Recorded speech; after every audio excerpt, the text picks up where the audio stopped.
So I want to thank everyone for joining this evening. We are being live streamed. My name is Fred Baptiste. I currently serve as chair of Brooklyn Community Board 9. Um, we are at item one, as we've already called to order. We are going to waive the reading of the rules of order for this meeting. Those rules are a part of the packets that have been sent out to all the board members. Additionally, the rules of order are available on the CB9 website.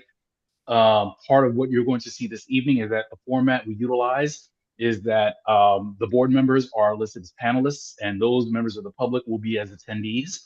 During the public session, at the appropriate times, if you need to be promoted into panelists to ask a question, we'll ask you to raise your hand at that time, and you'll be promoted and you'll be permitted to ask your question. At which time, once that's concluded, you'll be transferred back into the attendees. The board members will continue to be panelists. For any members who have called in, if there are any members who have called in, um, you're going to see that we utilize the mute and the raise hand functions. So just in terms of that housekeeping item, we ask that members please make sure that you keep your computers muted. If you're on by phone, *6 is to mute and unmute whenever you are prompted to, and *9 is to raise or lower your hand. So if there's a question at any point and you're on the phone, *9 is to raise your hand, *9 to lower it as well. Okay. We have a very full agenda for this evening, so I'm going to ask for everyone to be patient as we continue to navigate this. This has been some time since we've done this by Zoom, but at the same time, I also want to make sure that everyone is cognizant and we respect the rules of the House. We speak when you're prompted to, and we try and keep our comments as concise as possible and questions as concise as possible. At this time, we're going to continue on to item number two. We have a presentation. We have two presentations scheduled for this evening. First one is for FDNY. District Manager Armawine, do we have a representative from FDNY this time? Yes. All right, I would ask if you could promote them, and they will have 5 minutes. All right, he's already in, so. Okay, thank you. All right, good evening, everyone, and thank you. All right, so 5 minutes, it's a lot to cover when it comes to fire safety, which I would like everyone to go on to the website when they can, which I can't find where the chat is here, but I can say it. It's fdnysmart.org. That's fdnysmart.org. It is going to be a lot of information for at-home fire safety. And with that, I will try to condense as much as I can and hit the important points. So good evening, everyone. I'm firefighter Zachary Bitzer. Been a firefighter for 12 years in the FDNY. And with this unit, we go around and we talk about fire safety. And number one is the working smoke and carbon monoxide detectors. All right, they need to be tested every month. They are good for 10 years. The batteries nowadays are built in.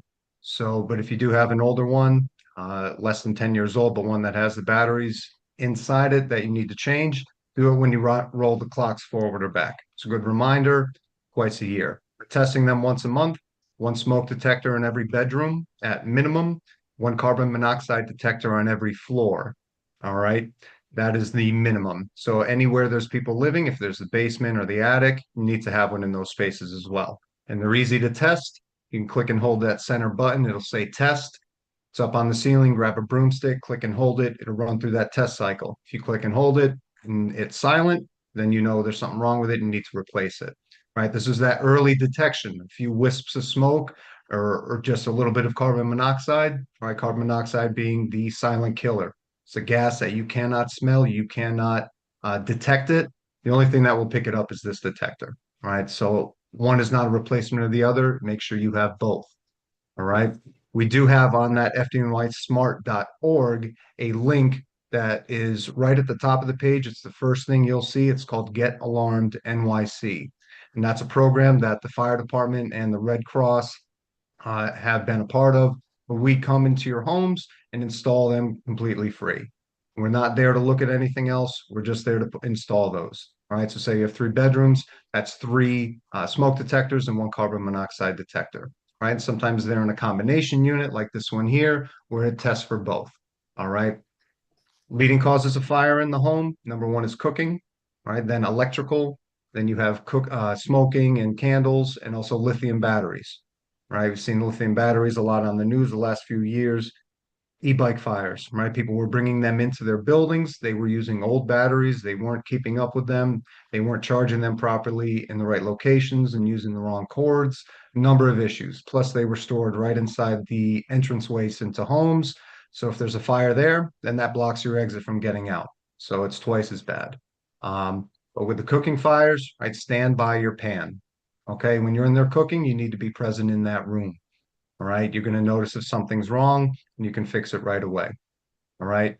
Um, Electrical fires, right? This time of year, cold weather, right? Space heaters are being used. They should not be plugged into power strips.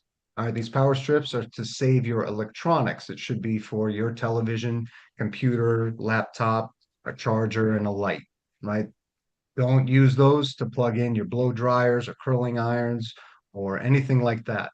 A good rule, if you take anything away from this, is when you're going to plug something in, if what you're plugging in heats things up or cools things down, right? So if it does one of those two things, it needs to be plugged directly into the wall outlet, right? So that's your refrigerator and air conditioning units, and then anything that gets hot, toasters, coffee pots, blow dryers, etc., right? Steamers, anything that generates heat, hot or cold, has to go into wall outlets, not into power strips and not into extension cords. All right, extension cords is a temporary thing that should be in the home. It's for using power tools or something that's going to be just a temporary thing that you're doing.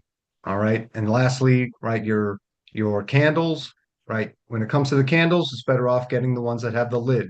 But even better than that are these ones here. You click them on, they light up, they look pretty good and flicker. You can get a Glade plug-in or some spray to give you that aroma, but much safer because what happens with these candles, people forget they're lit. Maybe they light them and the kids or a pet or they're throwing a party, something's going on and someone bumps into it, knocks it over, rolls onto the carpet or onto a mattress or cushion, something that's flammable. And remember, everything in home right now, nowadays, it's a lot of artificial materials. Everything's made of rubber and plastic. When this stuff burns, it burns a nasty, toxic smoke. All right. It's not that nice campfire smoke, right? This stuff is really, really nasty. It's a thick black smoke full of toxins and poisons. It burns hotter, burns faster, and produces more smoke, right? So keep that in mind as well. That's why having these smoke detectors to come full circle is going to give you that early detection. It's going to let you and your family know that there's a problem early so that you can get everyone out safely. And if there is a fire in your home, when you're leaving, close the door behind you. That is the most important thing you can do if there is that emergency to keep your neighbors and the rest of the building and everyone else as safe as possible. It's going to help keep that smoke at bay while the fire department is responding there. All right, so close that door behind you, which is why it's important to keep all your exits clear of debris. Don't store things there, no bicycles, walkers, things you're waiting to donate, right? Nothing, right? Keep those exits free and clear, and that includes the ones that lead to your fire escapes. I understand there was that fatal fire a few weeks back, 35 Winthrop. So I'm not going to talk about what happened there, but that building was a non-fireproof building. Okay, that was non-fireproof. It had fire escapes, the walls, the floors, the ceilings, everything can burn in those buildings. Right, it's very important to know what type of building you're in ahead of time. It's going to determine what you and your family are going to do. If you're in that non-fireproof building, all right, everyone needs to make every effort to get out of that building if there's a fire, whether it's next door, downstairs, upstairs, and that's why those fire escapes are there. That's your second way out, right? If you try to go out your front door and there's smoke or fire in the hallway, right, more than likely it's going to be smoke, right? Fire is very dramatic, very scary, but it is the smoke that travels. It's the smoke that gets people. Okay. So knowing what type of building you're in is very important. On fdnysmart.org, we do have a link on there that you can type in your address and it'll tell you what type of building you're in. All right. Because it's very different than being in a fireproof building, right? A fireproof building, the walls, floors, ceilings are made of fireproof materials. Fire's not going to burn through that. Okay. Very good to know because say that fire is next door to you, say it's in the apartment below you, right? Doesn't really matter. As long as the fire is not inside your apartment, you want to shelter in place. Okay. So if there's smoke in the hallway, that's fine, right? You keep your door closed. You can wet a towel, put it down at the base of your door to cover up that crack. You can, if there's smoke outside and it's coming in your window, close your window. Come the summertime, the air conditioning units, they take air from outside and bring it in. Just shut those units off. You can put a towel over that as well. But very important to have a fire escape plan in place ahead of time. Get to know your building, know where your exits are, know what type of building it is, and then have practice fire drills with you and your family as well.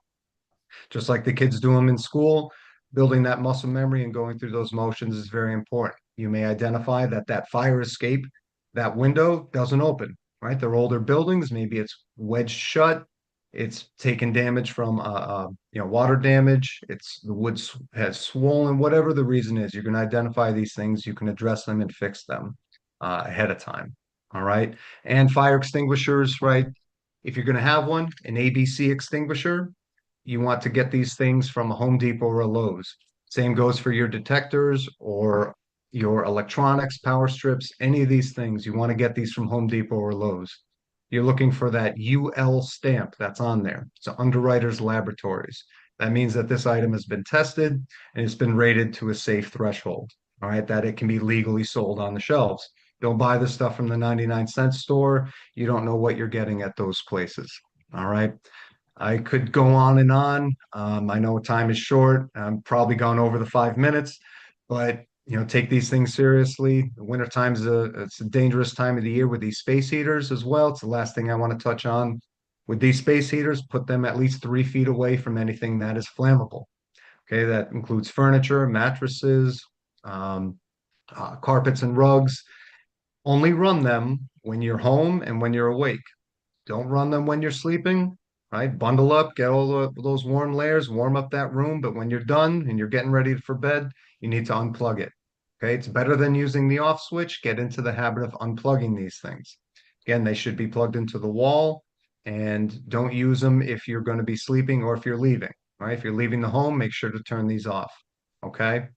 Um, Inspect the cords and all of your electronics from time to time. Inspect them. If some of that wire is exposed, if it's frayed, if any of this is damaged or it's been getting walked on or anything like that, you want to replace these things. And that's why you don't want to have any of these cords running underneath carpets or rugs because you're not going to see it if those things are damaged. All right. Plus, that gives a fuel source of that carpet or rug that's going to be right there, come into contact with those wires, and there you have an electrical fire. All right. But go on to fdnysmart.org. Get that information, share it with your family and loved ones as well. Be safe and be warm. And thank you. Thank you Thank so much, Fire Vincer. At this time, you know what? If you have a minute, we can. Oh, I'm sorry. Dante, go ahead. No, you're good. Oh, I was going to say, at this time, we can take, do you have a couple of minutes? You have a minute or so? We can take a couple of questions from the public if there's anybody. Absolutely. Okay. If there are any members of the public, please use the raise hand function and we will promote you so you can ask your question to FDNY. And as we're getting the speakers list for that, one, I just wanted to say thank you so much for coming out this evening. And those who are interested in additional information, we typically ask FDNY to come and present our public safety meeting as well. So we may ask you to bring the show back on the road, when the weather gets better, so we can do a more fulsome and you can definitely give us a little bit more. But thank you so much for the presentation. Absolutely. Thank you. Okay. All right. At this time, Dante, what's the speakers list? Who do we have? All right. We had some members of the public who had questions. I believe one of them is going to be Mark Mann. Right. I did see Mark. Is there a chat? No. We don't have a chat. There's No chat. No. That's not good. Members of the And public. I'm sorry, go ahead. Yeah, I was going to say, members of the public, if you have a question, please raise your hand. I see iPhone.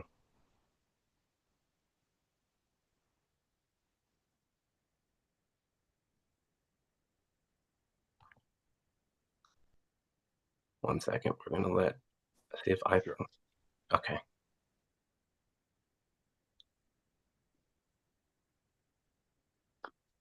Okay. All right. We're just bringing them in real quick. Okay, the first public hand I did see was H. Castillo. Hello. Yes, we hear you. Oh, good evening. My question is for the firefighter. He mentioned about the extension cords, and I just need to ask him: can you plug in a fan into those extension cords? So it's a good question. So when it comes to extension cords, there's a lot of different ones out there. Now a fan, you're right, it doesn't heat things up or cool things down. It has that motor, does require some electricity, more than other appliances. My recommendation is to get a good product, Home Depot or Lowe's, but making sure you get one that's rated for the thing that you're plugging in. It may take a little extra research and legwork to do that. Or you go to a licensed electrician, you can go to an appliance store. These places will have products there that are designed specifically for, whatever it is that you're plugging in. I know you said a fan, but that does go for anything. And especially when it comes to like a air conditioning unit. I know it's New York City, outlet space is limited. Um, Go to a licensed electrician or HVAC technician, right? Make sure you go to a licensed one and they'll set you up with the proper cords and extension cords that you can use safely. Yes, because my apartment doesn't have a lot of outlets. So where my air condition is at my window, I have to use one of those the large, powerful extension cord that has the 3-prong at the end. I was told to use that by. Well, it's a good question, and in general, you can't go by the thickness of these cords themselves because this is a protective coating that's on the outside. What's important is going to be the gauge of the wires that carries that electrical current that's inside it. So they make some that look real thick and heavy duty, but it's deceiving, right? The cords and whatnot, the metal cords that are on the inside, right? That wire, not always is it rated to be used for those certain things, which is why I like to go to an appliance store, something like that, and especially with the air conditioning unit. That one I would definitely go to a licensed professional to get the proper cord for it. Because even though it might work for a little while, over time these get worn down.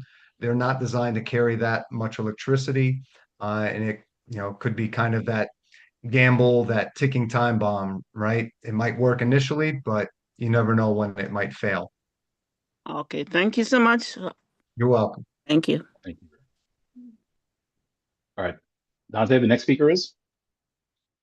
I don't see Mark Mann's hand anymore. So the next speakers are board members. We have Suki. Hi. Somebody in my neighborhood recently posted to social media to say that they were starting a community garage on a residential block for bikes, including e-bikes. I don't know whether this is somebody's outdoor backyard space or if it's an enclosed garage, but are there any safety concerns that you would flag there? I'm sorry, you cut off just the last about 5 seconds. Are there any safety concerns that you would flag with somebody starting kind of an unofficial community garage for bikes, including e-bikes, on a residential block? That's a good question. And anytime there's storage, if you're saying it's unofficial, and if there's going to be e-bikes in there with those, lithium ion batteries, it is concerning. I don't know enough information about this, but I would definitely follow up and make sure that they're taking the proper precautions, that they are, because there are a number of protocols that need to be followed if there is going to be an e-bike storage. And you can get that information. I would even, it's too bad there's no chat, but I would contact through the FDNY, and they'll funnel you and make sure you get to the right place where they can advise you what to do about that. You may I'm sure it needs to be inspected. And these things, because with these e-bikes, we don't want to see things happening unofficially where people are just storing them, especially this time of year. And then they're all condensed in one spot, especially if that's a basement and there is residential space above. There's a whole number of issues, but those normally need to be cleared and authorized ahead of time. Okay, all right, thank you. Cool. Next up, Mina. Good evening, everyone. Good evening, everyone. Quick question. The fire extinguishers that you get from Home Depot and Lowe's, are those refillable at the fire station still? They used to be in the past, or do you suggest that you just buy a new one? So it's a good question. So the ones that were refillable, those were just water extinguishers, which those really aren't sold anymore, and they're not practical because you can't use a water extinguisher on electrical fires and cooking fires, right? Grease fires, all these things. So this one I showed before, I know I kind of touched on it very briefly, but it's an ABC extinguisher. That means it can be used safely on A, B, and C type fires. A is paper and wood, B is grease and liquids, oil, and C is your electric. So all that's in here is baking soda that's under pressure. We don't refill these ones. Once they get used, even if I use this for 1 second, you're going to want to replace it. The quick rundown of this, right? 10 to 15 seconds of time is all that this is going to give, right? This one here is perfect for at home. You keep it right outside your kitchen or outside of your utility room. You don't want to keep it right in there because in those rooms, you're most likely to have a fire. You don't want to put yourself in harm's way just to get to it. These are usually good for 10 years. You can check on there for a date, manufacturer's date. You can use this about 10 feet away from wherever that fire is. Anytime you're going to use this, know that ahead of time. Just because you have one of these does not mean you need to use it, right? Your safety is number one. It's only if you feel confident in using this, should you do so. And then knowing how to operate it ahead of time is important. So as an acronym, we use PASS, P-A-S-S. Pull the pin, aim at the base of the fire. The base is whatever's actually burning. Not up at the flames, but you're aiming at whatever's on fire itself. Safe distance away, squeeze the trigger, and sweep back and forth. Pull the pin, aim, squeeze, and sweep. But these aren't refillable. It's basically all this that's in here is baking soda that's under pressure. The same one you may keep in the kitchen for a kitchen fire. That's in one of your pots or pans. But there's more information on the website too. But anytime you get one of these, make sure to keep it in an easy to get to location spot too. Don't put it buried in the back of the cabinet or you're not even sure where it is. Inspect it from time to time, make sure it's under pressure. There's a gauge on here. The needle should be in the green. If there's any reason to doubt it, I recommend, getting a new one. They're about $20, $25. And again, they're good for like 10 years. Thank you. You're welcome. All right, just a quick note. So I see member Etienne, I see member Robertson. Ms. Maris, I see you as well. I see you raise your hand. You'll be the last one. We do have to move after that. And please, I would just remind everybody, keep the questions short. If there's additional information we need to get, we can always reach back out and hopefully do a more fulsome presentation as well. I'm happy this is as well as received as it's been. Go ahead, Dante. I'm sorry. Next speaker. Next up was member Etienne.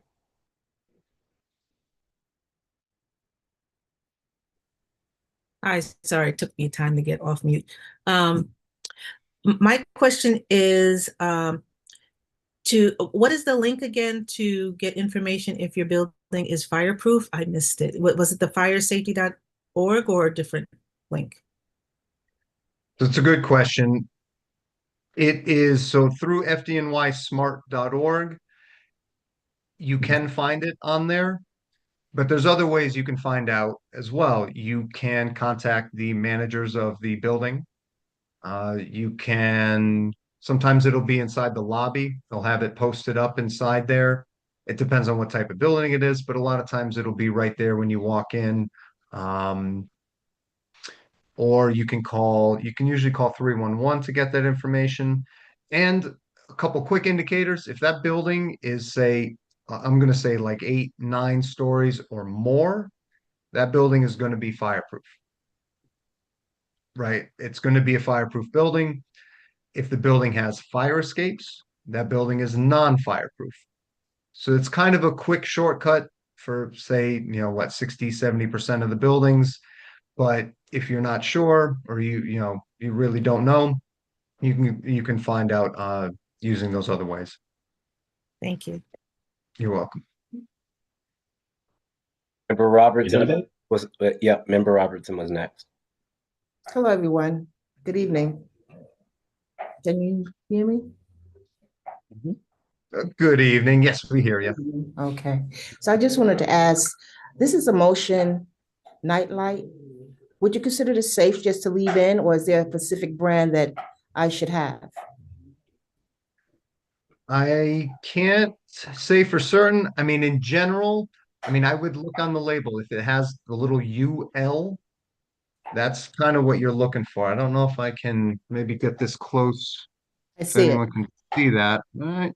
So that's what you're looking for. That's a UL Okay. stamp, right? So I would look for that on the label for whatever you buy, especially if it's going to be something that plugs in.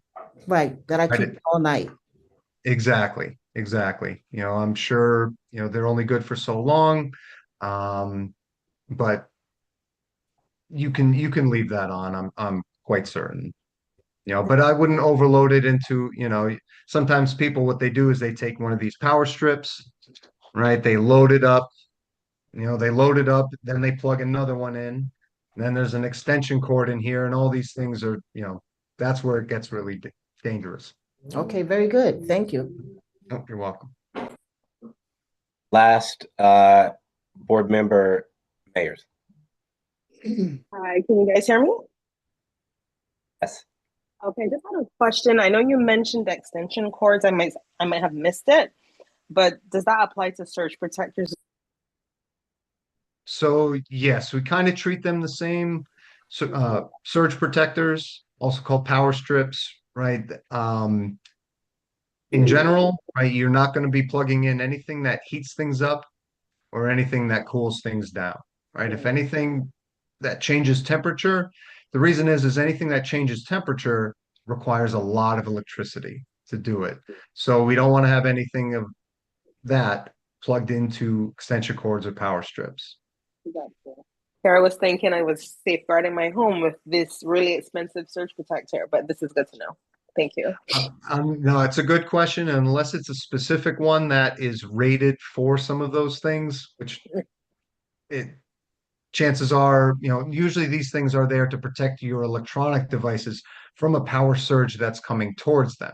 So a power surge that's coming in and it's going to fry those electronics. Instead, it trips that circuit, it trips that power strip, right? That surge protector protects those electronics from that power surge coming into it. I know it can be deceiving. It looks heavy duty, but it's a lot of people aren't aware of that. And there's a lot of things out there that are, you kind of do things a certain way. I did a number of things myself where eventually learned, oh, this wasn't the right way. And that's why it's important to go through this information with your families, with your home. If you move to a new place, start top to bottom with everything, check everything out, and keep on top of it. But always good to get these presentations. I know this was kind of short. Normally this is like a 45-minute or an hour long where I can really come through and do everything, which we'd be happy to come back and do that if that's something you would all like. Absolutely. I want to thank you. We can't take any more. We've already got 6 and we're already at 7:30. We're almost at 7:40 at this time. But for those members of the audience and for board members as well, again, we're going to try and recreate this. We're going to request that firefighter Bitzer come back as part of the public safety meeting. And we do the same with NYPD and a number of other agencies, because really at our committee meetings, that's the opportunity for us to ask the questions. So I do apologize, but we do have to move forward with the agenda. But if you do have specific questions as well, you can always please forward those to the office as well. And all those links that that firefighter Bitzer also gave, we'll have those on file at the office. So if there are specific items you want to get, you can also get those from the office as well. All right, but firefighter Bitzer, thank you so much. We really appreciate the presentation this evening, and we're looking forward to bringing you back as well, because there is definitely an interest about the in this district for the topic. Thank you very much. And if anyone wants to set up a presentation for yourselves, your workplace, whatever it is as well, or even at your kids' schools and whatnot, that information is on the website as well. You can call, it's totally free for these presentations, and we'll target them forever, whoever it's for. But thanks for having me. Guys, be well, be warm, okay? Thanks, Thank and be you. safe. You too. Thank you. Okay. All right. We are going to move on to the second item, second presentation for this evening.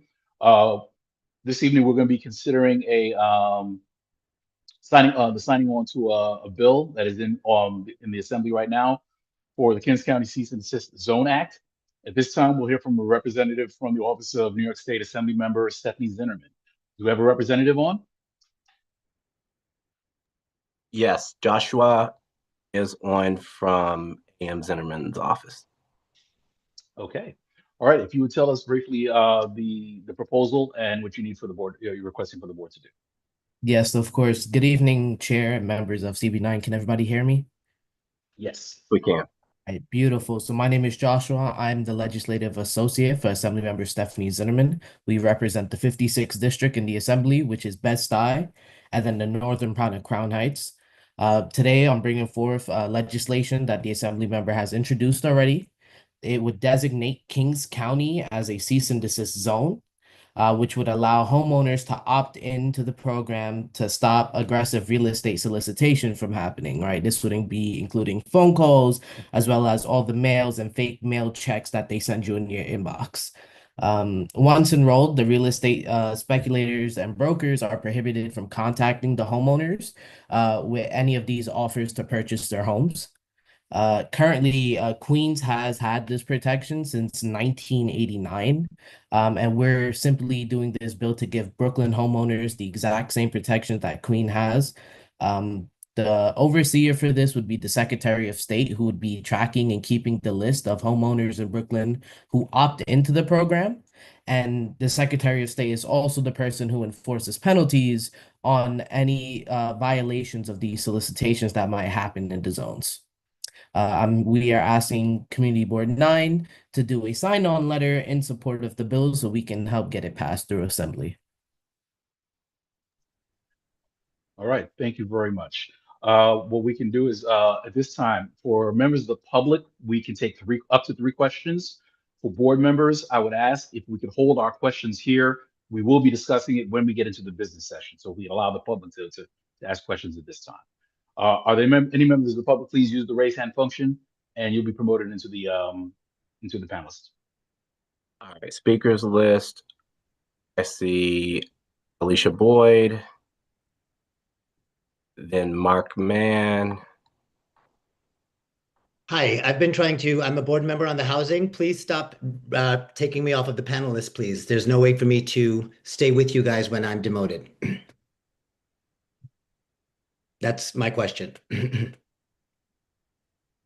Okay. Yeah, I'm sorry about that.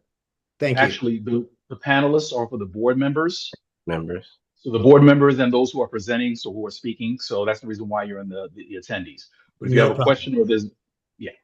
But if you have a question, we can definitely promote you in. No worries. Thank you. Okay. Thank you so much. Okay. Okay, Dante, I'm sorry. Is Ms. Boyd in? I saw Ms. Boyd a second ago. Ms. Boyd, you there? Yes, I'm here. Okay. Can you hear me? Yes, Yes. we can hear you. Okay. First and foremost, if I am not an attendee or promoted as an attendee, I can't see anyone who's in this meeting. And so that violates the open meetings law, because when I attend an open meetings in person, I can see all the attendees and I can see all of the members of the public as well as all of the members of the community board. When I am not an attendee and have not been promoted, I can't see anyone.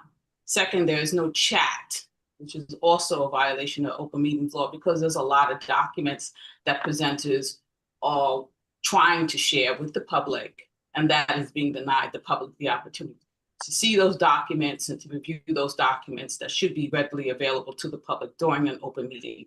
So I'm just noting those two violations that are currently occurring during this Zoom. The question that I'm asking Joshua is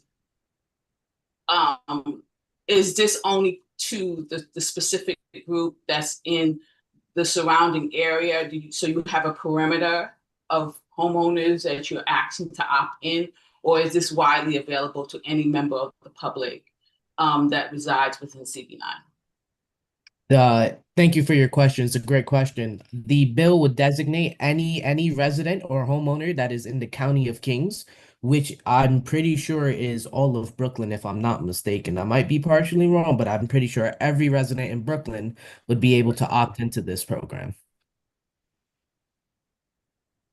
And when do you see the possibility of the passing of this bill? What is the time frame that you guys are looking at right now? We're hoping to pass it this year. We introduced it last year, and the feedback given to us was that we need to show proof that this is happening in Brooklyn. And we've collected quite a amount of evidence from homeowners in our district specifically. And we haven't even branched outside of our district. And we have over 500 pieces of evidence of solicitation and harassments for our homeowners. So we're now just asking for community boards just to back us up, give us more firepower to tell the Secretary of State and show him this is something that is needed and we should have it. Makes no sense that Queens has it and we don't. All right. Thank you very much. Next speaker, Dante. Did Mark Mann? I guess he's off. Okay. Nadine Shelton, 1 second.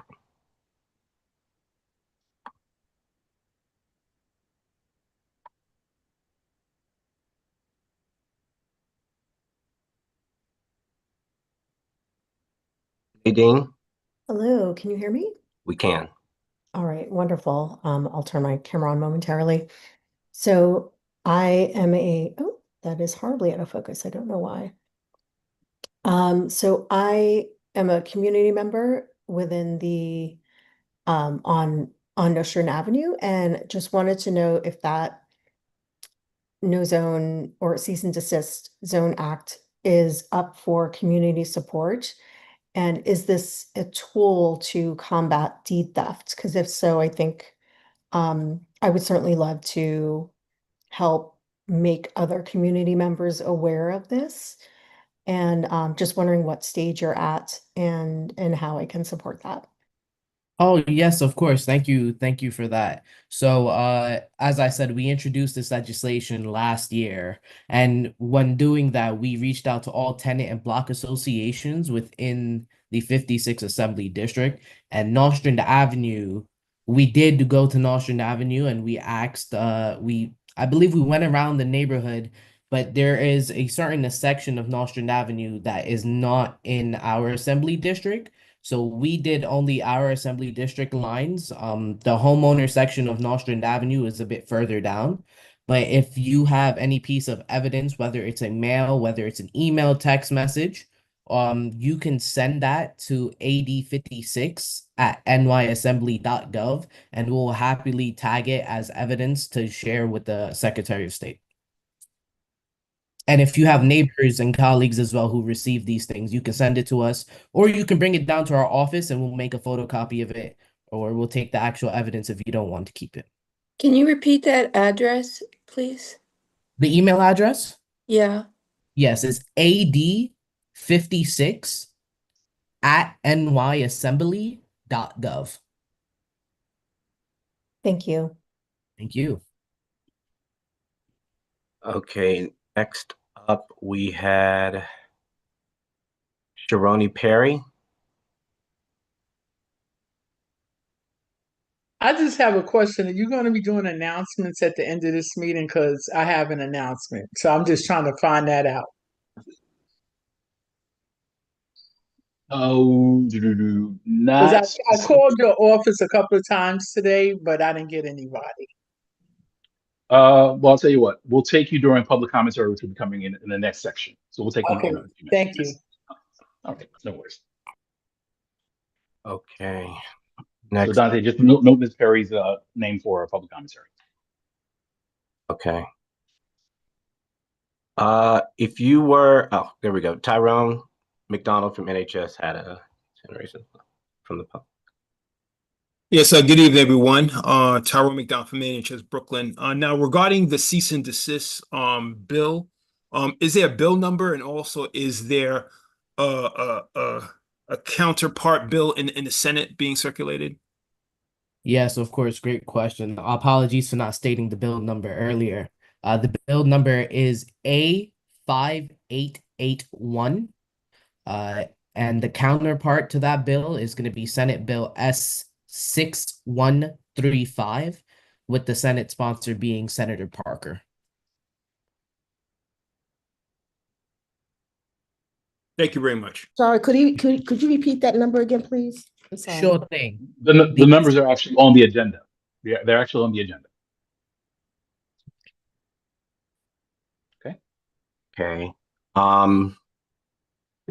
Mark, man, did he have nothing? All right. Were there any other hands raised from the attendees who came to the panelist? Dante is a board member, Shania Yeah. Hartley. Yeah. Yeah. All right, Fred, there's no other attendees. Now you have board members. Board member Hartley. Well, I would ask Member Hartley, can we defer that question until we get to the business section? Because I do want to make sure we get through the public session. There will be discussion, so the question will be able to be asked then. Is that okay? And will the gentleman still be here? Joshua, will you still be here? If you would like me to be here, I could be here. Joshua, you know what? I'll follow up via email and send all of my questions. So that's Okay. I'll fast follow from that. So Okay. All right. that's all. All right. Well, Joshua, if you can still stay, because then we might have some members, some questions from the members as well about the letter. Okay. Okay. Thank you so much. Actually, one of the other attendees was iPhone. Okay. All right. Go ahead. Can you hear me now? You can. Yes. Yes. Hi, this is Lillian. I wanted to ask about the cease and desist, but on that bill, does it have anything dealing with deed theft or no? Or is that another bill? So, deed theft, we have a whole 2 other package bills that we've introduced this year around deed theft. It's completely different bills. But the connect between cease and desist and deed theft is there. There isn't scientific facts, but there is proven theories that the solicitation has caused multiple deed theft, especially with our age-friendly seniors, Right. and in our underserved communities. So yes, there is a form of linkage there, but not specific in this bill. Okay. We have other bills though. All right. All right. Can we find out about the other bills that's out there or? Of course you can. One of your CB9 board members also works in my office, and I'm sure he'll be happy to share the information with you. Okay, great. Thank you. Thank you. All right. Thank you very much for the questions. And Joshua, thank you very much for the presentation. So again, if we could hang around, because we might have a few more at the end of this. You Thank got you it. so much Thank for coming to present. Okay. All right. At this time, we are now going to go to item 3. So this evening, we're going to be considering an application to the New York State Liquor Authority for Rinconcito Bites Corporation, located at 989 Nostrand Avenue, Cross Street, Sullivan Place, and Empire Boulevard. This application is for a new liquor, wine, beer, and cider license with a temporary retail permit. They were on the agenda for last month. We tabled until this month. At this time, do we have a representative from Rinconcito Bites Corporation? Yes. Okay. All right. Thank you very much. All right. So you've already presented before the Public Safety Committee. So this is an opportunity for you just to introduce yourself to the board and to the community. If you just please take 2 minutes or so just to tell us about your establishment, where you're located. My restaurant will be located 989 Nostrand Avenue. I'm a Mexican and Dominican restaurant, and I'm looking for applying for the full liquor license. Okay. How long has your business been in operation? Hold on. I was on 347 Empire Boulevard before, so I moved on 2021.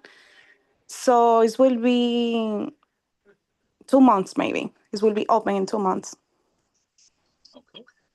All right. Listen, thank you very much. If you hold on for 1 second. So again, so the applicant came before the Public Safety Committee, not this month, the month, last month, and they presented and it was approved. It was recommended to come before the full board. We tabled it until this month for consideration. At this time, if there are members of the public who would like to ask the applicant any questions about their establishment, we can take up to 3 questions at this time.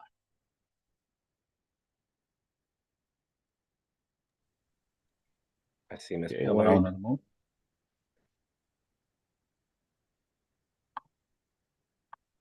Okay, I'm going to promote Ms. Boyd. Is the applicant going to stay until the board members can ask questions? We can. Ms. Ruiz, you still there? Ms. Ruiz, are you still there? Yes. Okay. Would you be able to stay until the business session? Because in case the board has any questions, would you be able to stay? Yes. Okay. Thank you very much. Yes, the applicant will stay. So board members can ask any questions at that time when we get to that part of the agenda. Okay. All right. Ms. Boyd, I believe, was she promoted? Correct. Okay. Go ahead, Ms. Boyd. You have the floor. Your question for the applicant. I mean, there's no any information that is given in the presentation, so I'm a little confused about this application. I'm confused regarding the hours of operation that they want to be serving, that which is a very major concern. And exactly where is it located? You said it's on what avenue? Nostrand Avenue? I missed that. Yes, 99 989. Nostrand Avenue. Yeah, it's between Gloria and the tax person. Was a laundromat before. It's between what and what? Gloria Restaurant was a laundromat before. I mean, what are the cross streets, ma'am? It's between Empire Between Boulevard Sullivan and and Empire. Sullivan Avenue. In front Chase Bank. Okay, and what hours of operation did you plan on serving the alcohol? 9 a.m. to 10 p.m. In the morning? You're serving alcohol at 9 a.m. in the morning? Oh, alcohol. Maybe, I don't know, maybe 4 p.m. to 10 p.m. Chair, can you please just clarify what is on the application so that the Yes, community? because the restaurant will be open 9 a.m. to 10 p.m. I understand it, but I'm not asking about the restaurant opening. I'm asking about the serving of alcohol, which is the subject matter at this point. Chair, Right. Can you please qualify or give us more information about the time frame in which this alcohol is supposed to be served in the community? Hold on 1 second. Let me see. Or Dante, would you be able to pull that information up? Give me a second. Okay. And Alright, just to ask the application while you're looking for that, the previous location that you were at, did you have a full liquor license there? No, just beer because it's next to the church. No, because it was next to a church. Okay. Yes. All right then. Okay, so Ms. Boyd, so what we're going to do is the district manager is checking the application. We'll come back with the answers and we'll provide that information in a moment. All right. Are there any other members of the That's public? not, excuse me, Fred, but that's not fair to me because I might then want to have some follow-up questions because that should have been a part of the presentation. I don't even know why I'm asking that. That should have been a part of the presentation. This is a liquor license that we're asking about, and I'm not asking anything extraordinary. I'm asking for the common information that should be readily available to the public so I can make a statement. So now Right, you're and going it to is go in the off. application, which was part of the fact, and it is in the application that was there. I don't have access to it right now. The district manager is checking that, and he'll be able to confirm that. But again, this is part of the package that was considered and passed by the committee, and that will all be discussed for that specific piece. If you have other questions, I'll give you an opportunity to ask now. But right now, we do need to move on. Well, I can't ask any further questions until I know what the information is. I would like to be able to come back once that information is present to the community and be able to ask any follow-up questions based upon the answers to those questions that should have been presented during the presentation. Yeah. This information was in the package sent to board members, so they would have gotten it in the email. But the problem is that it's not available right here for No guests worries. to We'll check. ask. No worries. We'll check that information.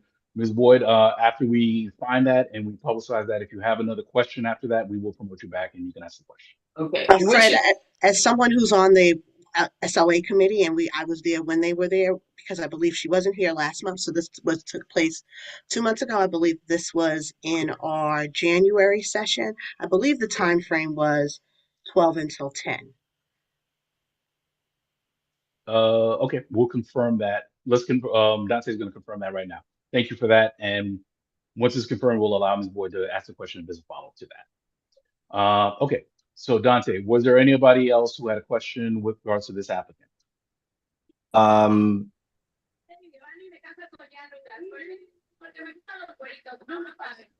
actually looking for the information now. Okay, no, but I mean, do we have an app? Is there anybody else who had a hand raised? Otherwise, we'll move on to the next item. And when No, you get that, the only member of the public was Ms. Boyd. okay, all right. If you can continue to check for that, we'll come back to that piece. All right, let's go on to item number 4. So that's the application for the New York City Taxi and Limousine Commission. This is an application for Union Limo and Car Service located at 311 Kingston Avenue, cross streets Union Street and Eastern Parkway. This is for the renewal of a base license. At this time, I would request that the chair of the Transportation Committee, if you could just please give us a brief background on this application.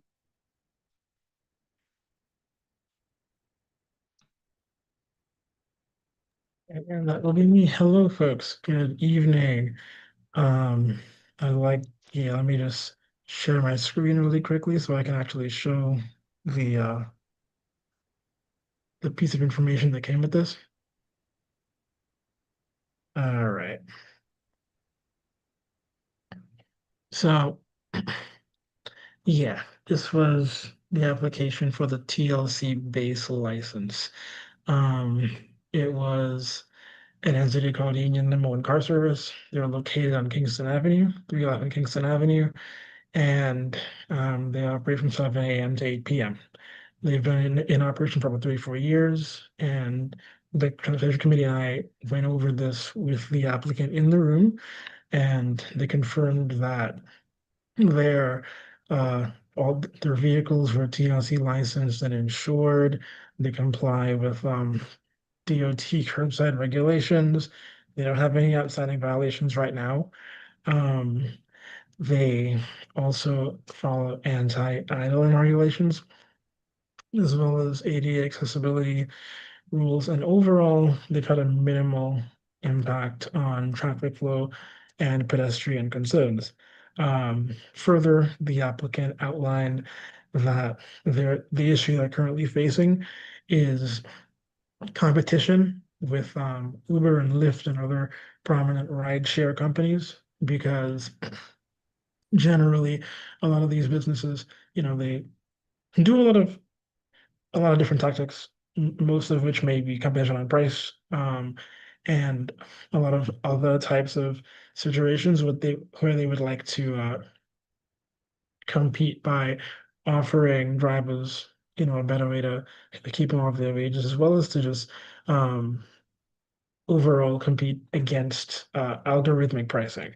Essentially, they're getting, they're trying to compete by having more constant pricing compared to Uber and Lyft and a lot of the other rideshare companies relying on low prices to sort of reel customers in, and then skyrocketing those prices as soon as the need for a car becomes more intense. The committee had no issues with their application, and we recommended it to be approved. That's it.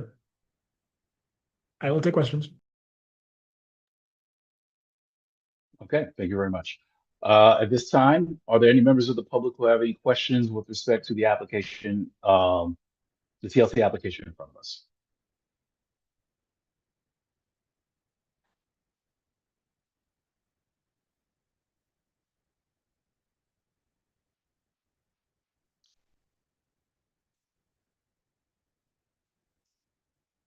Okay, Dante, do we have speakers? Speaker Alicia Boyd and the attendees. Okay, all right, please promote Ms. Boyd.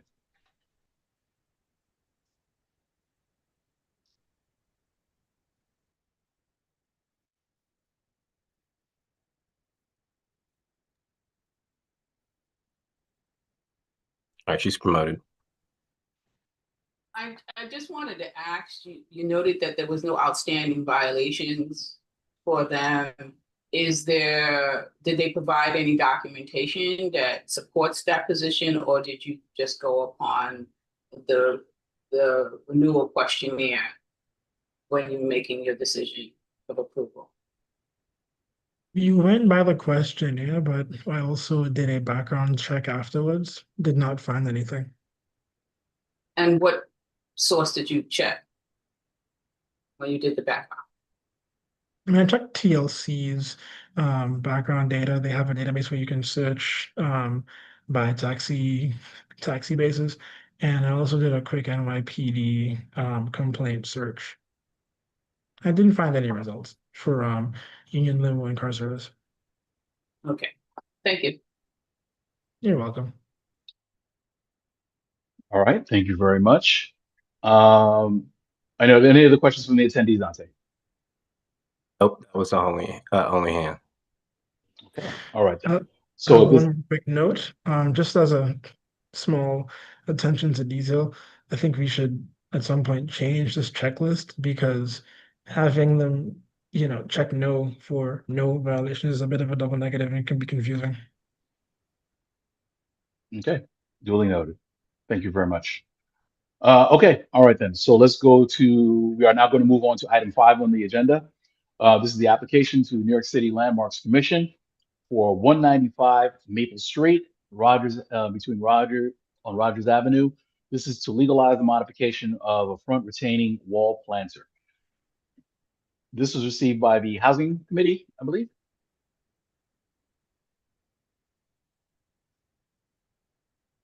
Yes. Oh, okay. All right. Mina, did you want to give a couple comments before, or do we want to just go straight to the applicant?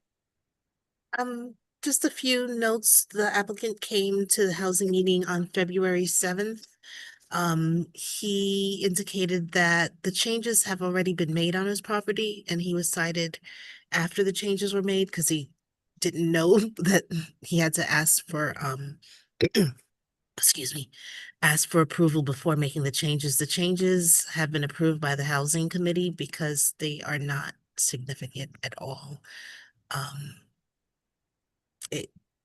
We didn't find any reason not to approve the changes.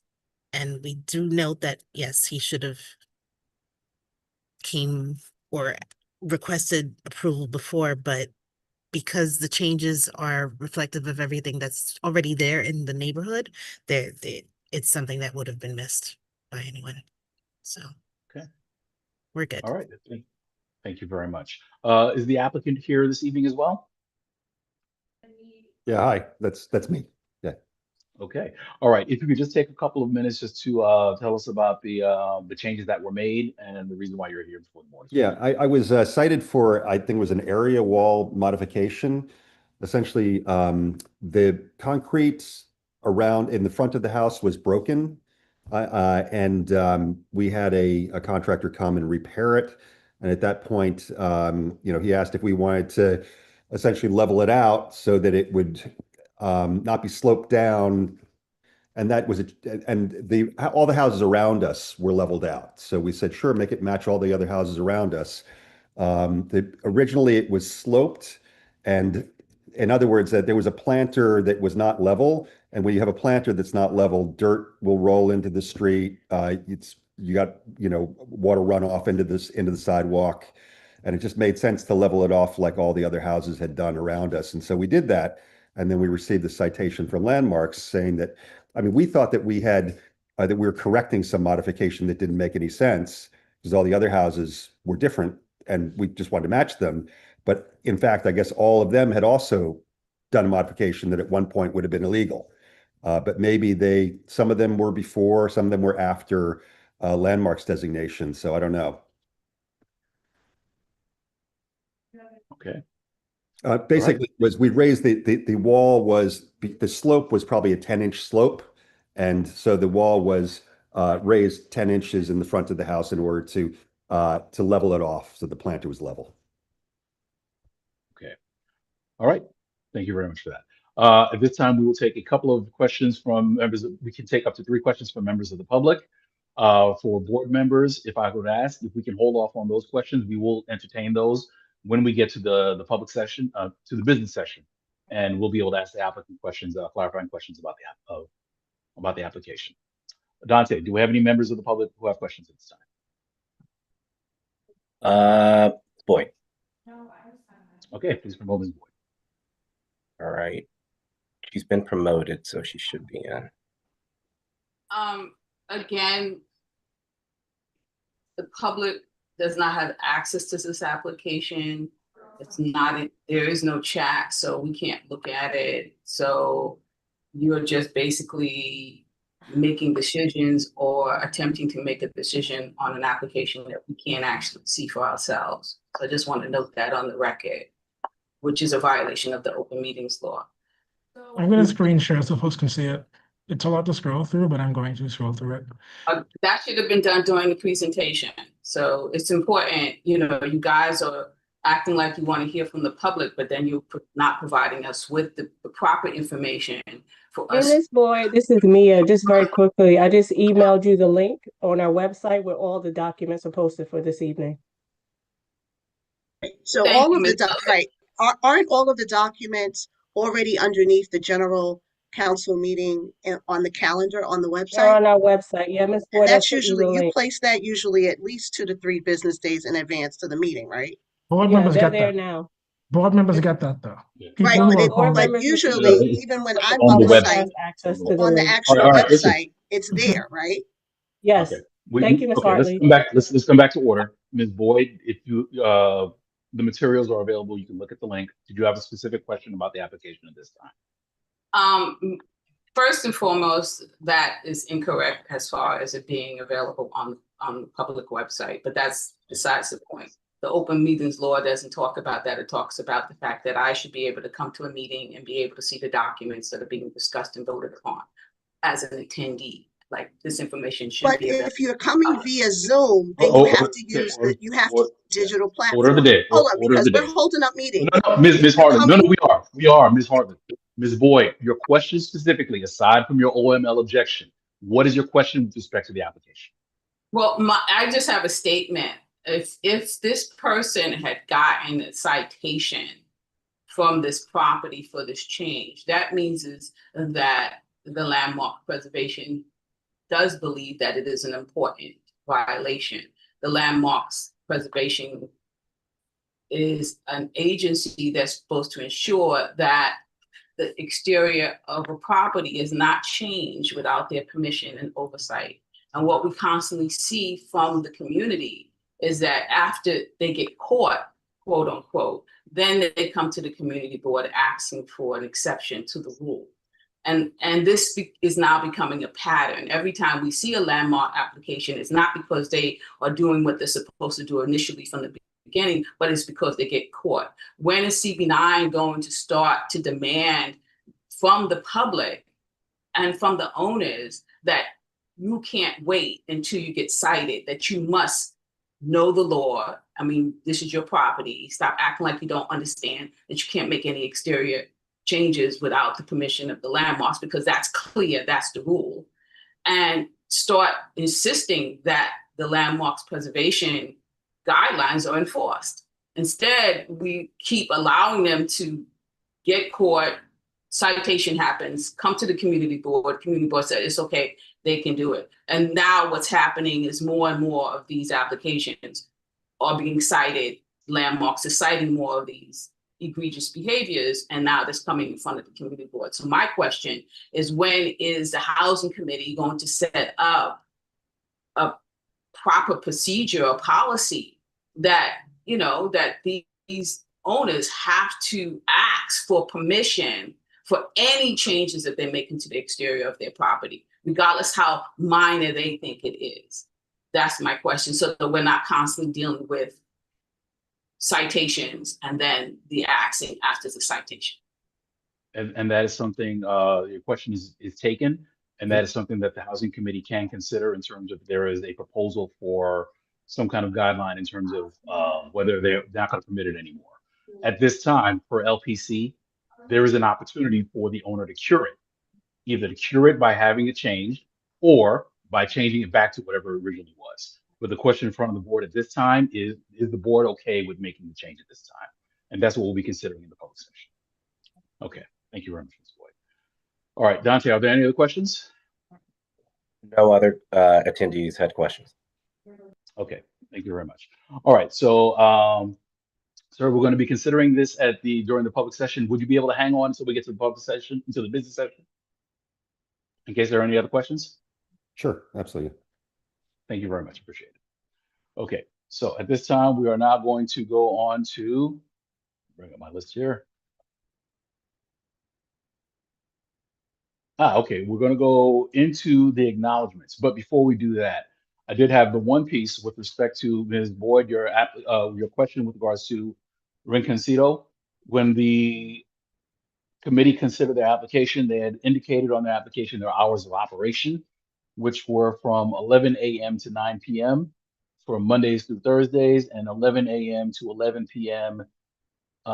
Saturday and Sunday. So alcohol would be served within those time periods. We had not considered specifically the alcohol cutoff when they begin serving or when they cut off alcohol service.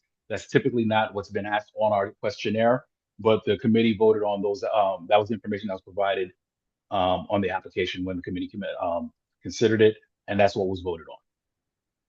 So that's what we considered this evening. I'm sorry, Fred. While you were speaking, I was being promoted as a panelist, so I do apologize. I did not get what you said. So if you can just repeat it, I apologize about that. No. Sure, no problem. So I'm sorry. So what I was saying is with regards to the question for the applicant for Rinconcito Bites, when they presented before the Public Safety Committee, their application indicated as the hours of operation, Monday through Thursday, 11 a.m. to 9 p.m. On Saturdays, they would be from 11 a.m. to 11 p.m. and on Sundays from 11 a.m. to 11 p.m. Our application doesn't ask what hours of alcohol service are there. It's the hours of operation that we had considered, and that's what the committee voted on. So that's what's being considered this evening. So that means it's because you did not in the review of this application actually speak about when they will be serving alcohol. It's now assumed that they will be serving alcohol from 11 a.m. in the morning to 10 or 12.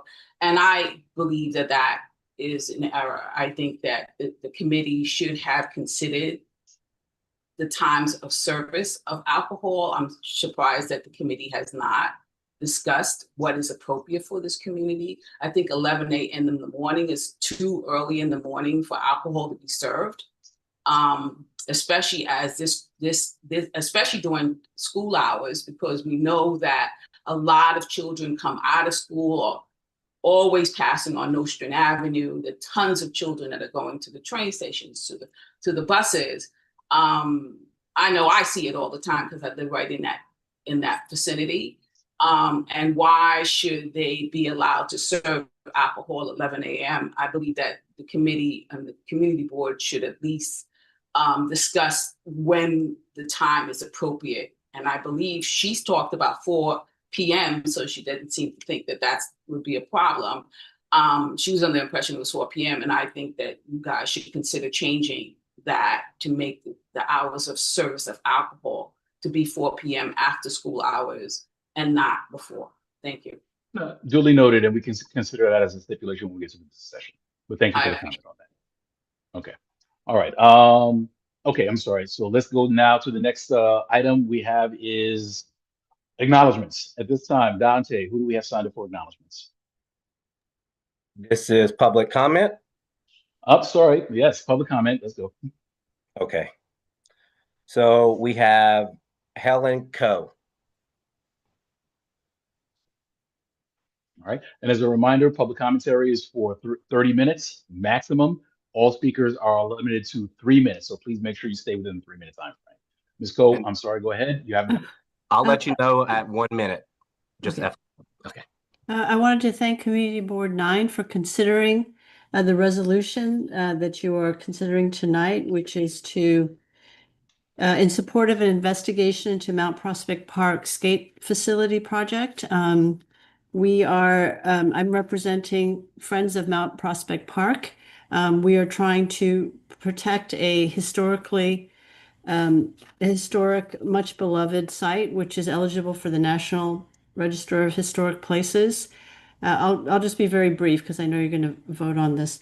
2 years ago, Mayor Adams announced, unbeknownst to anybody, except possibly some other politicians, that there was going to be a skateboard facility that would be built on Mount Prospect Park. Mount Prospect Park is between the Brooklyn Museum and the Brooklyn Public Library. It's actually it's not a very large park. It's on a hill. It distinguishes it. It's possibly the second highest point in Brooklyn.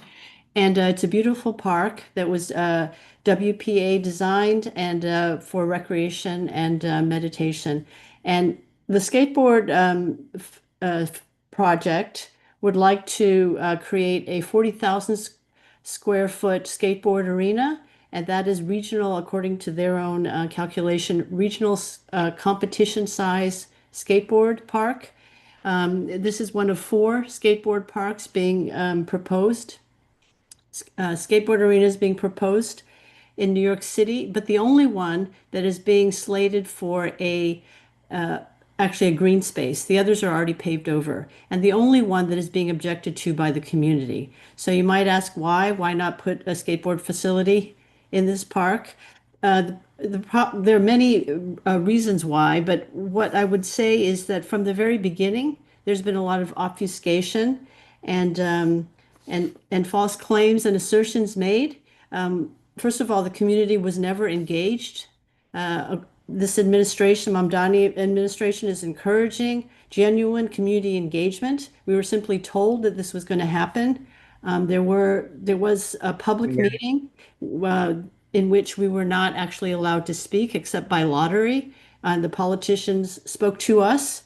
There were a lot of skateboard people were there on behalf of their constituents and a lot of our community. We do not want to be pitted against each other. We think there's a viable solution, and we have been trying to gather information and facts, which we have not been given. We've been told repeatedly, there's no design.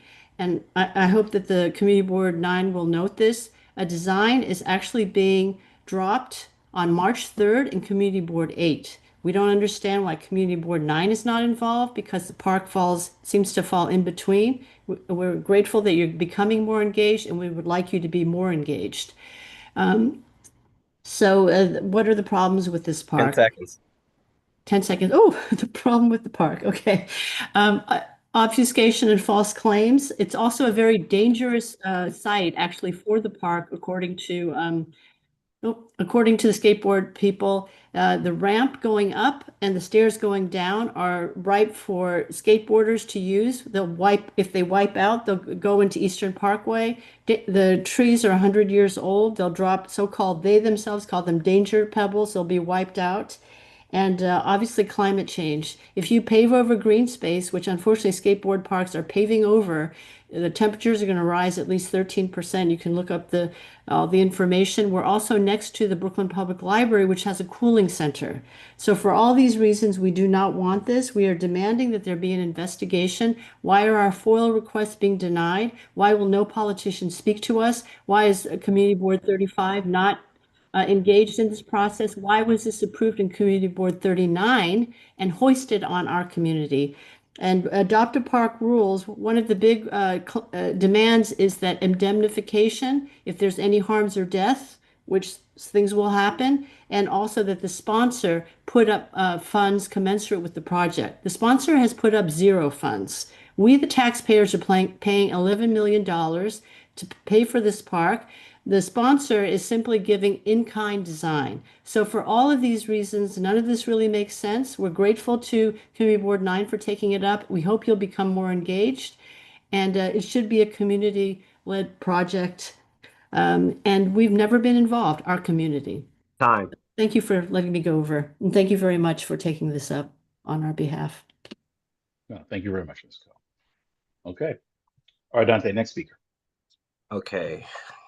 Next speaker, we have Sarah Gronem. job. Hi, I'm Sarah Gronim. Thank you for letting me speak. I'm with the local climate group 350 Brooklyn, and I'm here today to invite you to a forum that's happening at the Brooklyn Public Library right next to Mount Prospect Park this Thursday at 6 o'clock. It is on battery energy storage systems, which is much more interesting than you might think. And they are likely to come to neighborhoods near you in Brooklyn. They are being built. They are a new part of the electrical grid infrastructure that will become more and more common in Brooklyn. And consequently, things that your fellow community members are likely to ask you about. And so the kinds of questions this forum will address include how will it affect people's electric bill, the vulnerability to blackouts, your ability to choose whether you adopt a heat pump for your house or electric car, and your safety. And so we have a panel of experts who are going to speak on this from 6 o'clock to 7:30 in the Info Commons at the Brooklyn Public Library. We invite you to come. Thank you. Okay, thank you very much, Ms. Romano. All right, Dante, next speaker. Next up, Ms. Boyd.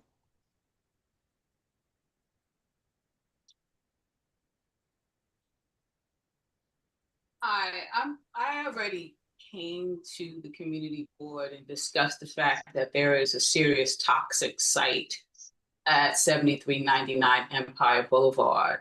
One of the things is that they have now did a complete demolishing of the site and have disturbed major soil that contains toxins such as mercury, lead, and asbestos.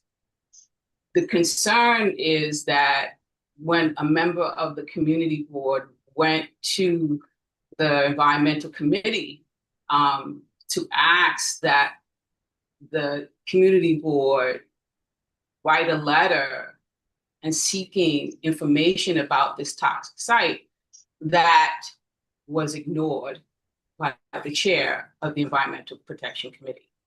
This truly disturbs me because it is the community board's responsibility to look at the serious accusations that are being made and seek out what the agencies that are responsible for the oversight of this site are doing. In particular, the New York City Department of Environmental Protection, which is the agency that should have been overseeing this site. Currently, there's a danger of 6-foot mounds of toxic soil now bordering the perimeter of this toxic site. And as the snow melts and as the rain and the wind and it gets warmer, this toxic site soil will loosen and then come into the community further in contaminating the community.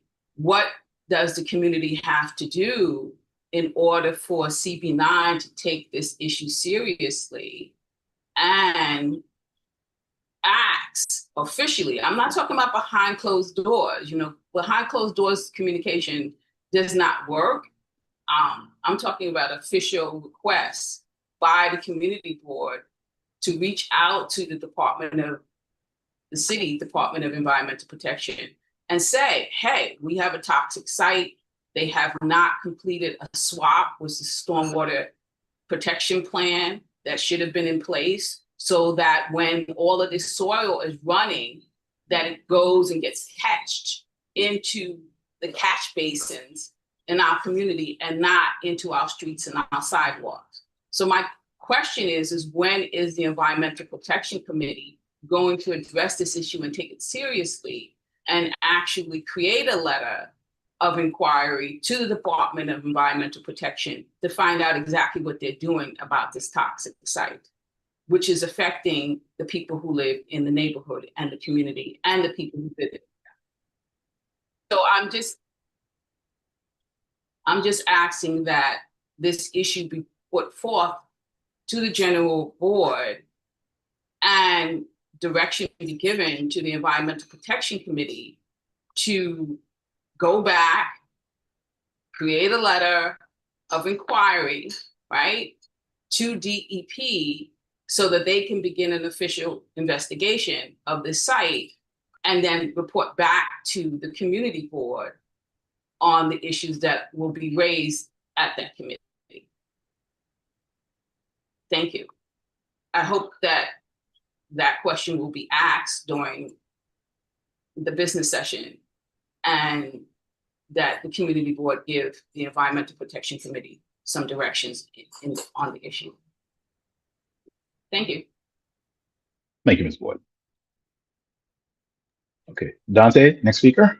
Next up, we have Miss Perry, Sharani Perry. Good evening. My name is Dr. Sharani Perry. I'm the Director of Government and Community Relations at Interfaith Hospital, which is part of One Brooklyn Health, which consists of Brookdale Hospital, Kingsbrook, and Interfaith. What we've been doing is community tours to invite the community to come to the facilities and take a tour on the facilities and see what's being offered at these 3 institutions. If anyone is interested in doing the tour, they can go on our website and sign up, or they can call me personally at 718-637-7812. Again, that's 718-637-7812. Thank you. Thank you very much, Dr. Perry. Dr. Perry, can you also make sure that you just give your contact information to the district office? So that way, if we have any more questions about OBH, we can contact you as well. Okay, no, I'll call tomorrow and leave all the information. Perfect, much appreciated. All right, thank you. Okay, Dante, next speaker. Next up is Mr. Cohen here, Precinct Council President.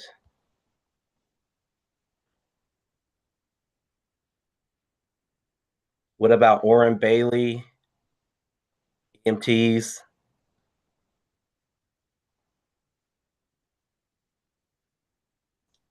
Okay. Please give him a minute because he's in and out of another meeting.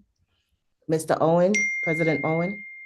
Thank you. All right, we'll come back. Back to him. We'll come back. Yes, sir. Thank you. Okay, that concludes the speakers list, Fred.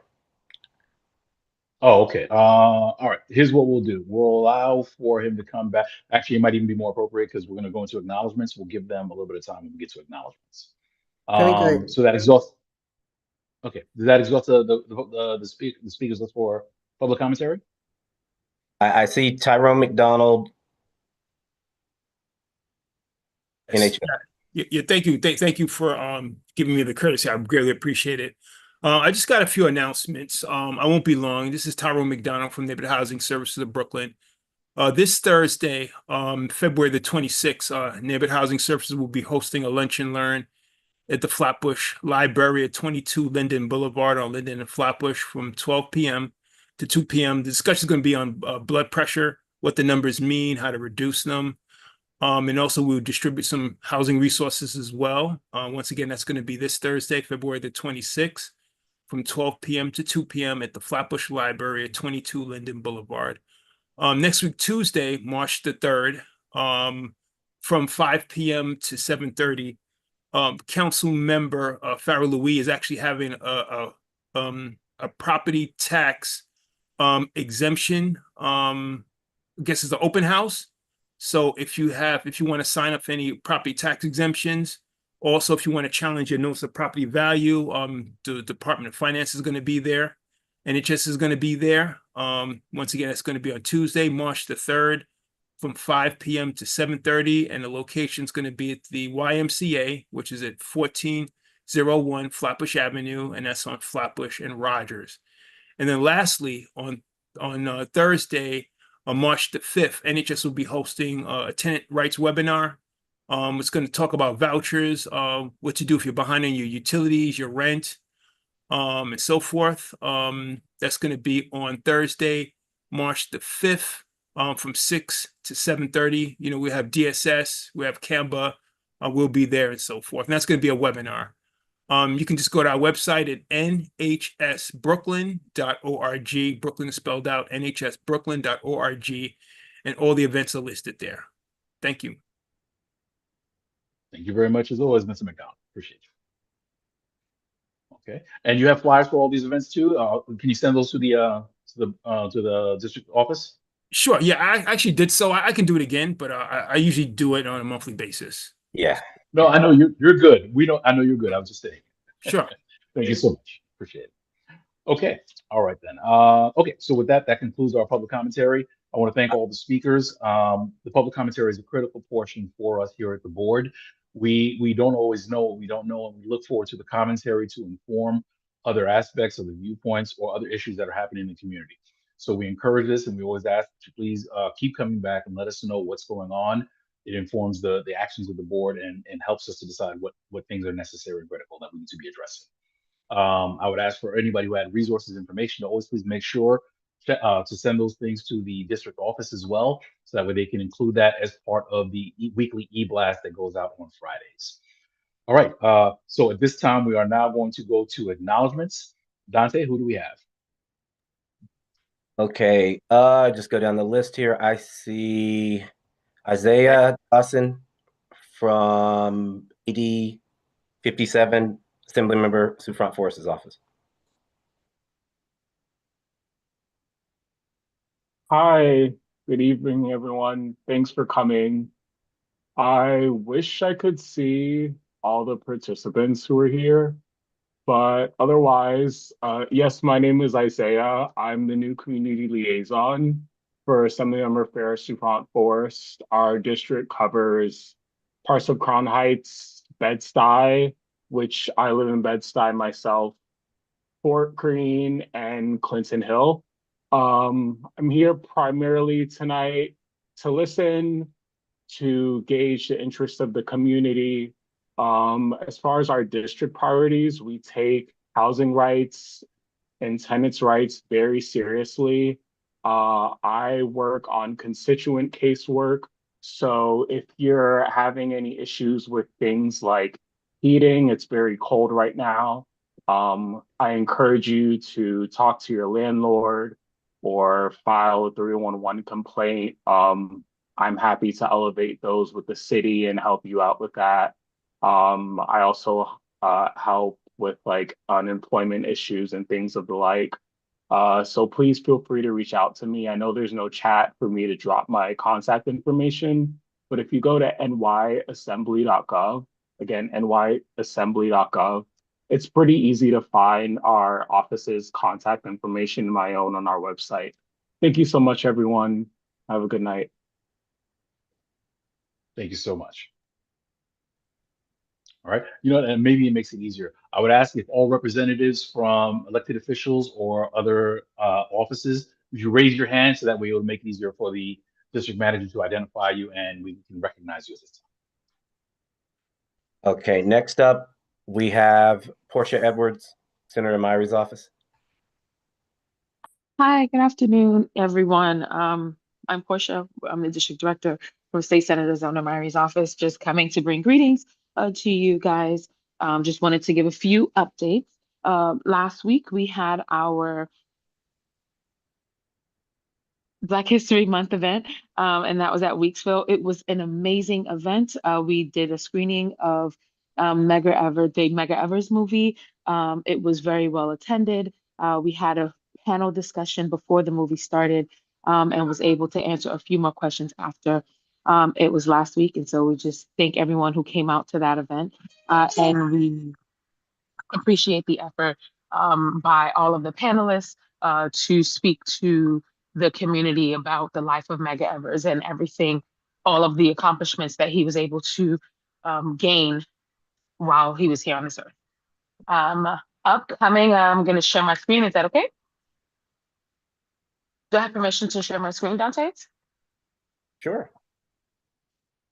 Do you have you should be able to share it. Yep, it'll be very quickly. All right.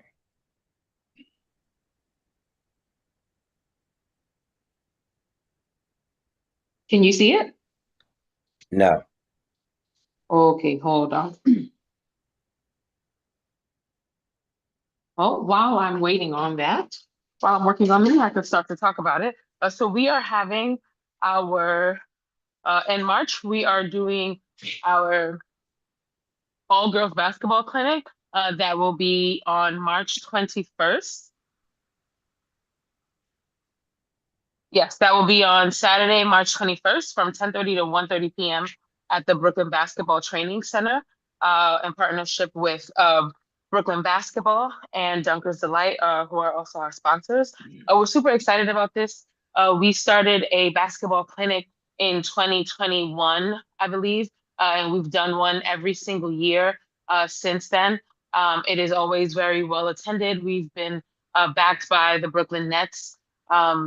Since inception, and it's a great way for us to get our kids, one, in the summertime off the streets, making sure they're, the kids who are interested in basketball, they are getting world-class training from our world-class coaches that belong to the Nets. This year, we're doing something similar, but we're doing an all-girls training, and we're super excited about it. Every year, the number of young women who join the basketball clinic in June, or I believe it's the end of June, maybe early July that we usually do it. The number increases every year, and we encourage our young ladies to come out. And so this year, and the past couple of years, maybe the past 3 years, we have been sponsored by Brooklyn Basketball as a whole, not just the Nets, but the Liberty and the Brooklyn Nets as a whole. So Brooklyn Basketball, we're super excited about that.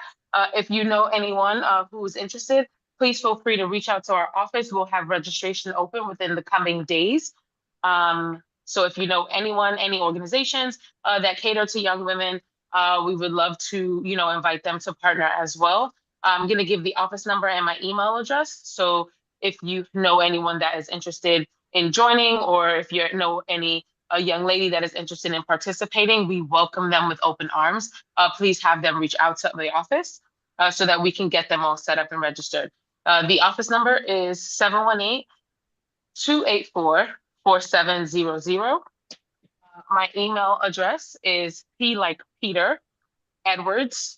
So that's pedwards.nysenate@gmail.com. They can always send me an email. If you have any constituent concerns as well, you can use that email and send the information there. The office is located at 1077 Nostrand Avenue and the corner of Lincoln Road. If you guys have any questions or concerns, I'll be here for the next 10 minutes as I have another meeting to attend, but I'll be here to answer questions now if you have, and then you can also email me. I'm sorry, the share function didn't work, but I'll share the flyer with Community Board 9 once it becomes public the next couple of days. Okay. Thank you so much. We really appreciate that. All right, Dante, if I could, I do see we actually have one of our elected officials here at this time. We have Assembly Member Monique Chandler Waterman. Hello, good night. You recognize her. Thank you. Can you hear me? Yes. Yes. All right, good night. So all the community members, good night, Chair. Good night to our district manager and all my colleagues, representatives here. Happy 100 years of Black History every day. Of course, our condolences go out to Reverend Jesse Jackson, family and friends. I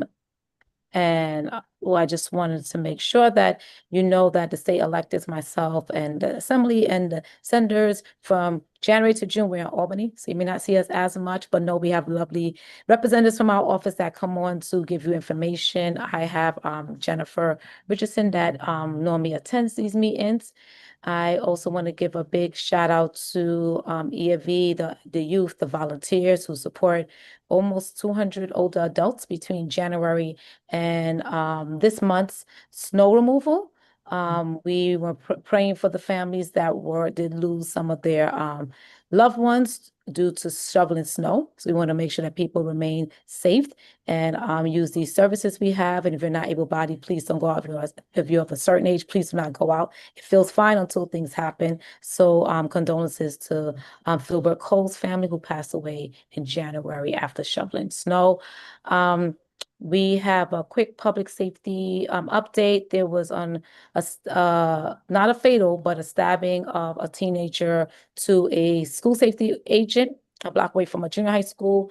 We work with the principal, anti-violence groups, and superintendent NYPD to support that situation. And we're going to have, it was a block away from my 11th junior high school.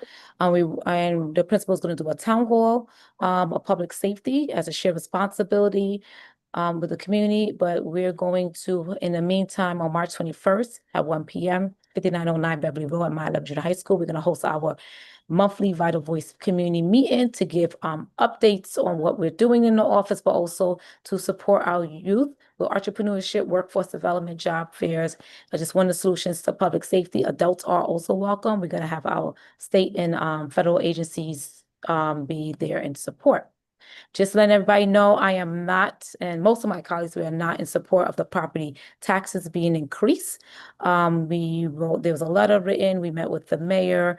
We are looking into some legislation that can support other options. And we want to also make sure that when it comes to tax lien sales, water lien, we want to get rid of all of that too. Anything that is going to impact our homeowners, we want to make sure that they are able to stay in their homes. We want to focus on affordability, and I know that's the mayor's priority too. So we're going to continue working with our state and city leaders to get that done. For Black History Month, we were happy to open up the Shirley Chisholm Recreational Center on North Street and Foster. I know it's not within this community board, but we're still happy about it to share the information. It took 13 years, 4 different mayors. I appreciate the public advocate for laying a foundation. I'm proud to have worked with him on that 13 years ago, and for Councilmember Lewis to bring it to the finish line. So it's definitely an example. A lot of community board members and everyone alike in the community helped bring that to the finish line. So we want to just definitely show the motto. If it's not an I thing, it's a we thing. So that was a perfect example. We got on the bus. A lot of our state elected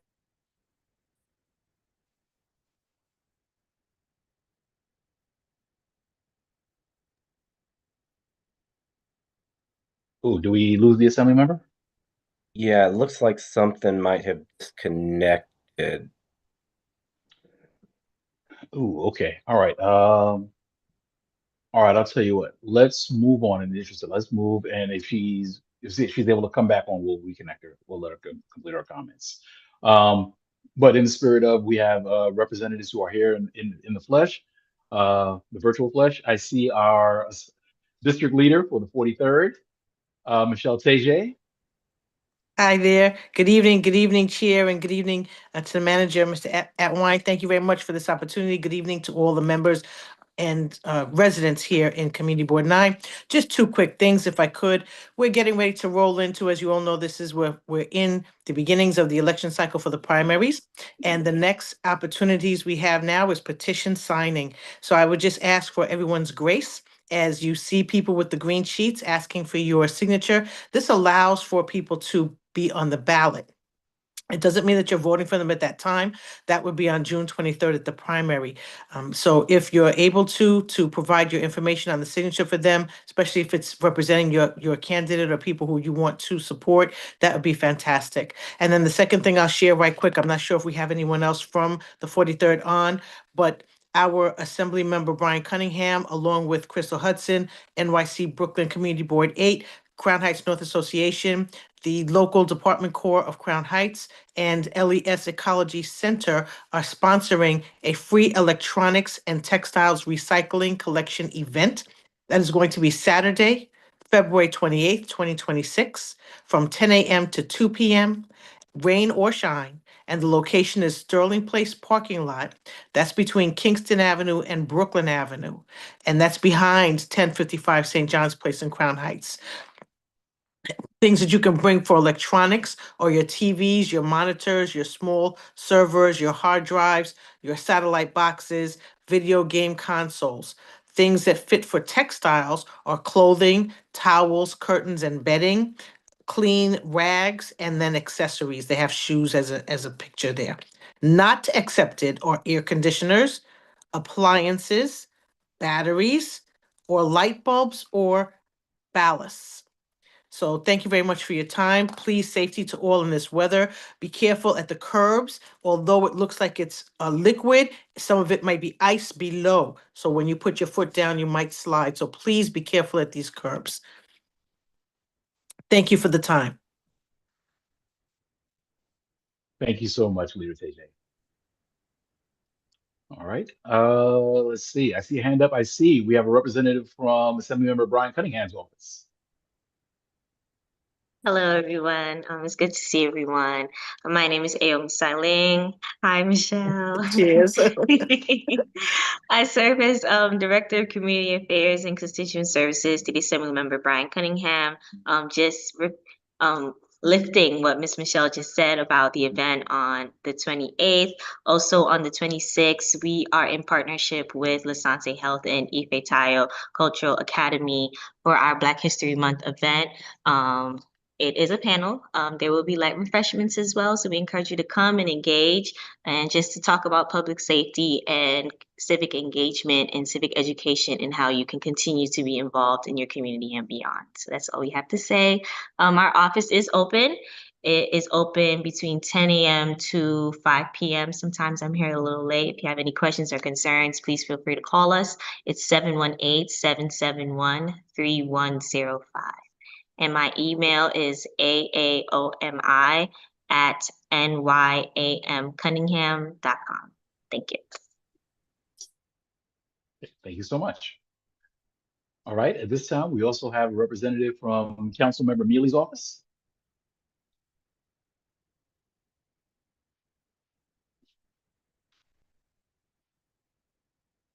Hi guys, how are you? It's really brief and short. Right now we have taxes going on in the office. We have 3 different tax attorneys in the office every single day. Well, no, not every single day. Every Thursday. Sorry about that. It's been going really good. They've been getting as many people as they can. So feel free to come out 400 Rockaway Avenue, get your taxes done. Also, immigration, everything is continuing every Monday. This Thursday, we're having a speed friending event. We're just trying to get the community back mixed in with each other, getting everybody back, knowing everybody around them. A lot of people have lost family and friends this year. So it's just good for us to stay in touch and also make new friends and, you know, meet somebody new. So everybody's welcome. Also, this Saturday, the 28th, is going to be our CAB. You guys are more than welcome. That's the best time to come out, see the council member, and let us know anything that you guys have going on that she might not be aware of and you do want to make her aware of. So the office is open. You guys are free to come in. And that's really it we got going on right now, guys. Thank you. Thank you so much. All right. I also see Karen Crawford from Kings County DA. Good night, everyone. I just have one announcement to make. I bring you greetings from the District Attorney's Office, Eric Gonzalez. We're having our Black History event tomorrow. It's going to be at 651 Arts. The address is 10 Lafayette. If you know anything about downtown, it's by the Apple Store, and it's right next to Whole Food. Come out and enjoy, see what our office has to offer. Our action center is open to the public. So if you have any issues or concerns, please call 718-250-2340 and you will get free legal advice. And happy Black History, everyone. Thank you. Thank you so much. All right. I see we have Assemblymember Chandler Waterman. We got her back. Yes, I'm sorry. I'm juggling 2 calls and my phone, everything just died.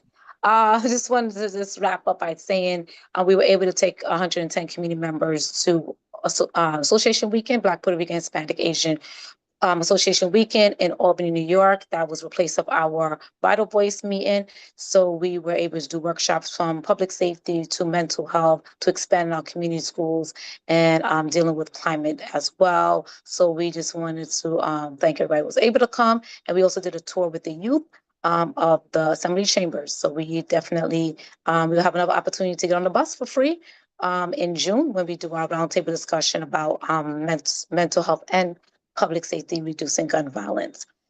We just did a walkthrough of Utica Crescent, affordable housing. People should be getting called back now from the lottery process. They had a security at the front. They have a laundry room on every floor.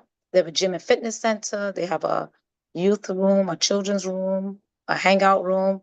They have a second floor courtyard with garden, supermarket. It's a big supermarket, underground parking for 54 cars, outside 38. One Brooklyn Health will be doing, I think, a dialysis center, bike racks, and storage for the batteries separate, so it will not cause fire. So it was definitely a great tour. We contact my office at 718-385-3336. If you have any questions, or 903 Utica Avenue. And I believe this was already said by Civic Engagement, but there is an upcoming election. So you see those long green sheets that's going to be coming out for the Democratic petitions. It will be your assembly members, your Senate, the Congress, district leaders, judges, county committee, and judicial delegates. So give, those opportunities for people to have a part of the democratic process. And we do have housing every Thursday. Autism support on second Fridays, and I'll make sure all these we have pop-up food giveaways too. So I'll make sure all emails are given or flyers, and we would just continue updating it. So thank you so much to the community board, and thank y'all for allowing me the second opportunity to finish up my presentation.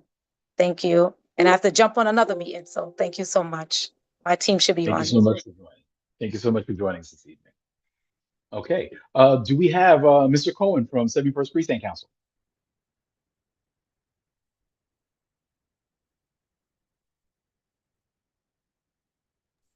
He said he's there, but no one can hear him. Well, he's right about that.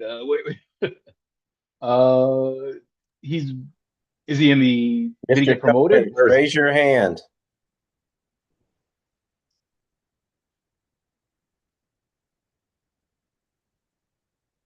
Yeah, Mr. Cohen, if you can raise your hand, or if you're on the phone, if you use the *9, we can identify you then.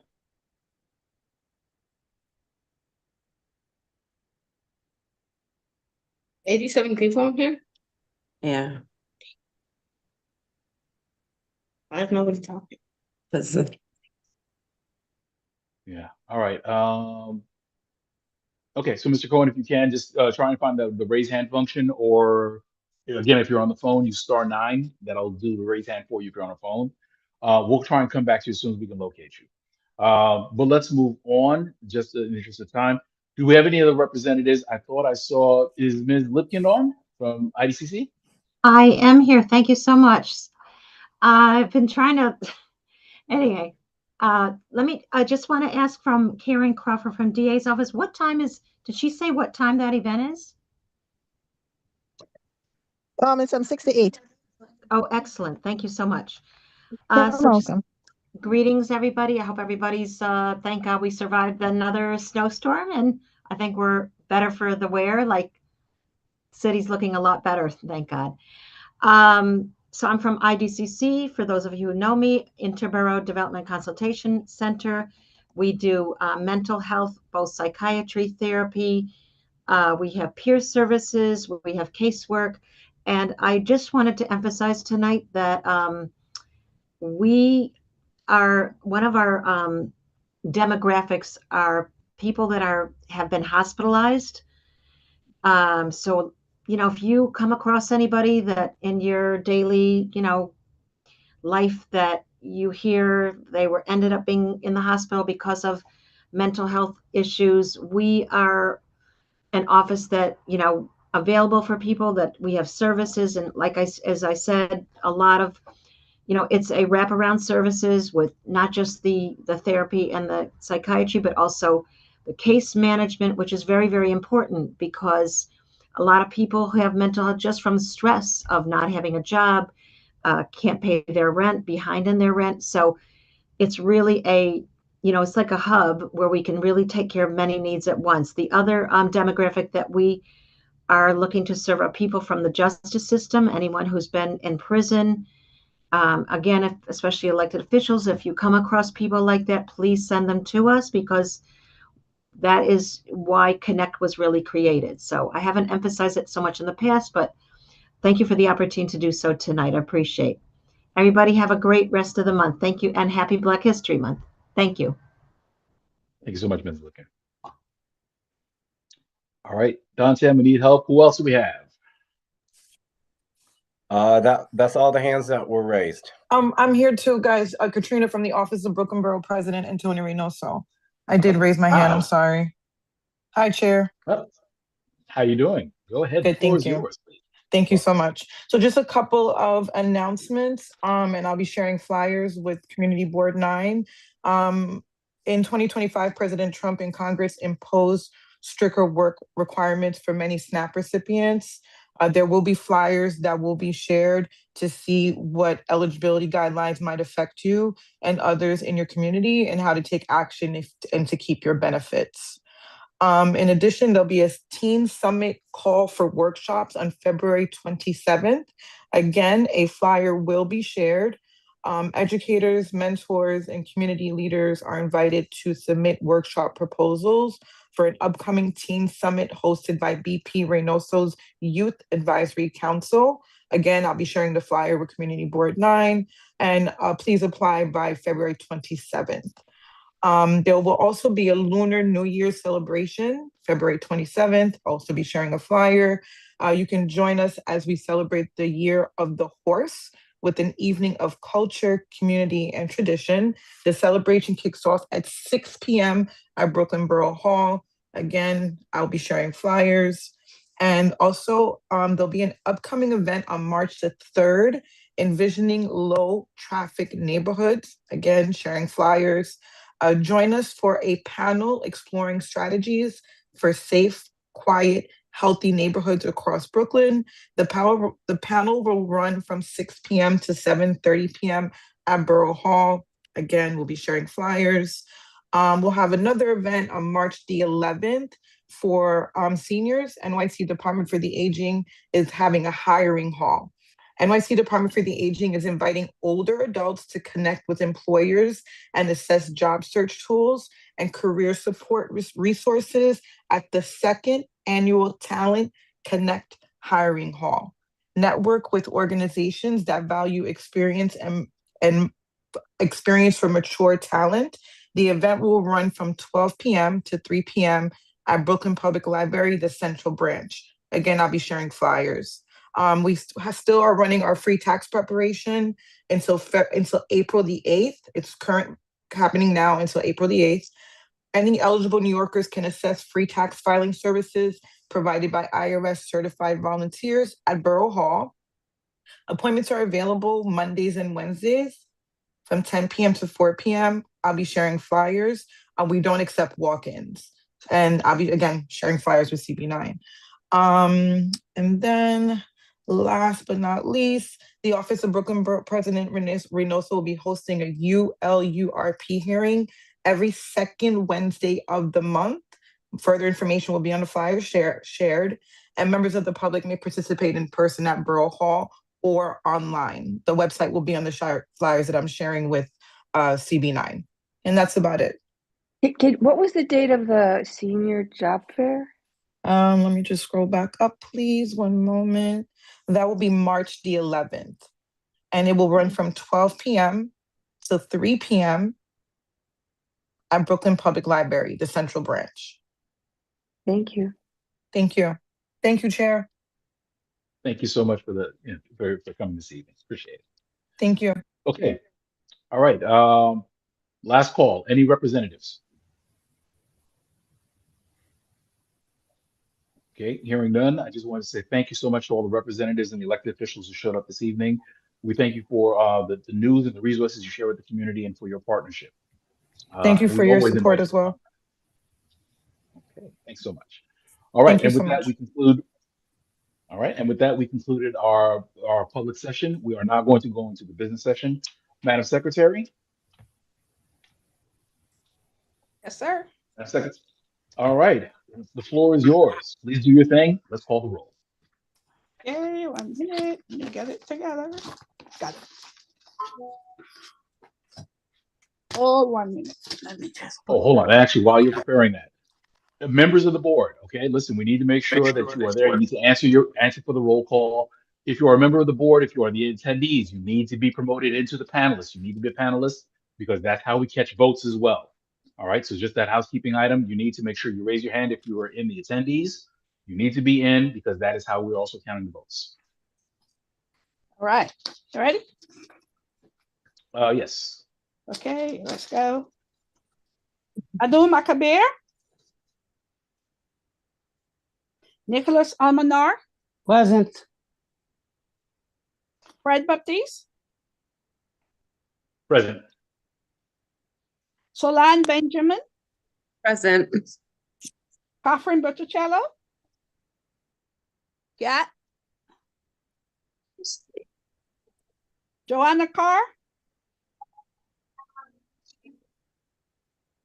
Joanna Carr. Present. Sorry Thank about you. that. Joanna? Yes, you hear me? Got you, yes. Suki Chow. Present. Kendall Christensen. Eve Cohen. Eve Cohen. Rest is going at the final resting place. Ms. Cohen, I see you're on. Can you unmute and just respond to the roll call? Yeah, I didn't hear her. Okay, I'll come back. We'll come back to you. Yes. So Carrie. So. Hello, can you hear me here? Yes, again. Okay. Max Davidson. Lisa Etienne. Present. Madame Gabois. Madame Gabois.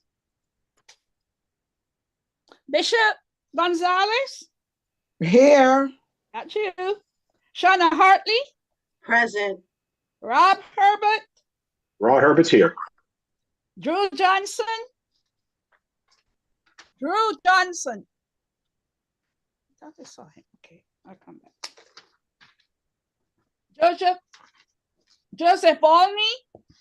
Present. Renisha Labari. Present. Mina Legote. Present. Francisco Leopold. Present.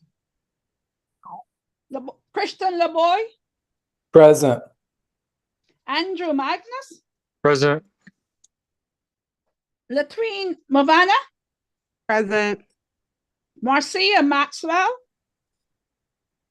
Marcia. Okay, I'll come back. Vanna Mears. It's pronounced Vanya. Present. Got you. Minon. Rohan Minon. Rohan. Present. Latimuchin. Present. I just got a text from Eve Cohen. She said her mic isn't working. So Okay. she's present. Okay, thank you. Gotcha. Got her. Ethan Narville. Present. Denzel Adoro. Denzel. Isaiah Pico. Present. Kizi Hassan.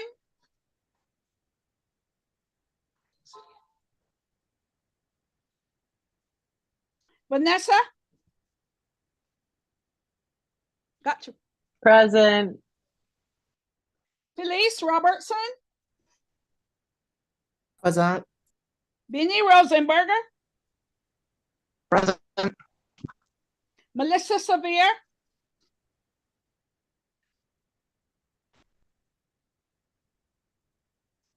Akari Tandia. Present.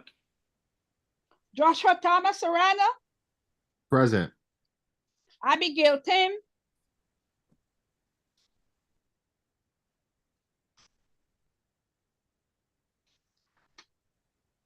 Debbie Timothy, Present. Linda Watson Lord, that's me. Dawn Welters,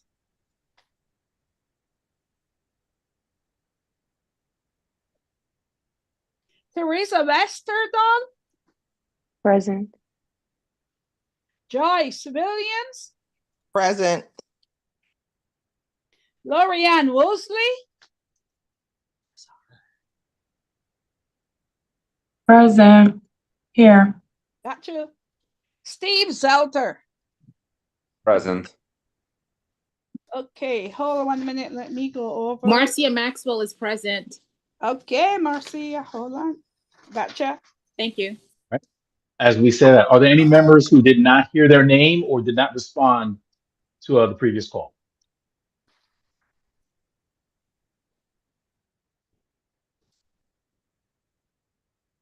Second time. Any members who did not hear their name or did not respond to the previous call? Okay. All right. As the secretary is getting the count, I would ask at this time, please, for all board members, we're going to go into the next item, which is going to be the approval of the minutes sent in the package. Please review, and if you have any corrections, please be ready to note the corrections to the minutes.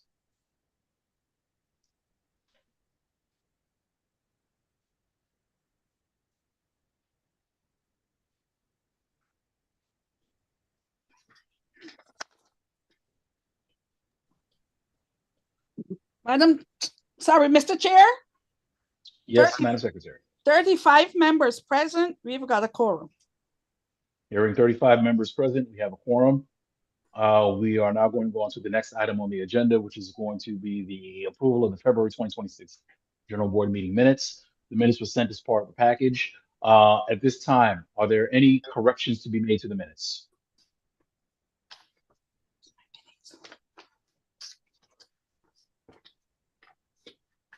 I call for Bishop Gonzalez. I see your hand. Is your hand up for correction, or is it just you just need to lower? Can you hear me? Yes. Okay. Yes. So in December, I was at the meeting, but the minutes said I was absent. Okay. That is That could be correct. corrected. Let's hold it off for that item. Okay. After we approve the February, we'll take care of that item. We'll approve that. No problem. But thank you for bringing that. Okay. Thank Thank you. So are there any? No, absolutely, Bishop. Are there any other any corrections to be made to the February 2026 minutes? Hearing none. Is there any objection to adopting the minutes by common consent? I call for a second time. Is there any objection to adopting the minutes by common consent? Hearing no objection, the minutes are adopted by common consent of the board. Please note, Madam Secretary, for the record. So no. At this time, we're going to go back to that one item. Bishop Hamilton Gonzalez has noted that she was present for the December meeting, correct? Yes, sir. Okay. So that's one correction for the December meeting. I do apologize for that. I remember seeing her over in the corner, but I didn't hear her. I do. Thank you. Okay. All right. So are there any other questions? Is there any objection to amending the December minutes to include the correction of Bishop Hamilton Gonzalez's attendance? Any objection? Hearing no objection, Madam Secretary, please make sure that the minutes are amended to reflect the attendance. Yeah. Okay. All right. I'll talk later. Thank you. Okay. Thank you very much. Amendment is already. Okay, we're going to go to item 3. This is committee reports. The committee reports have been submitted for informational purposes. Those with action items are going to be included as part of the voting section, and we'll discuss the voting items when we get there. Are there any chairs who have any urgent announcements they need to make? Please raise your hand, and we will allow you 1 minute to make your announcements. I see the chair for transportation. Any other committee chairs have any announcements? I see the chair for parks. Any other chairs? Okay, at this time, we will recognize Parks and Transportation. Go ahead, Transportation. Okay, so two things. The first one is that right now, my committee, Transportation, is working on proposals for the Brooklyn bus redesign. So we're taking a look at it in pretty much deep detail, and we will be for the next few months. So if you have any concerns about bus service or anything to add, including things like desires, issues with it, let us know so we can take your feedback into consideration, because we're going to be building out a bit of a framework for what bus service in District 9 should look like.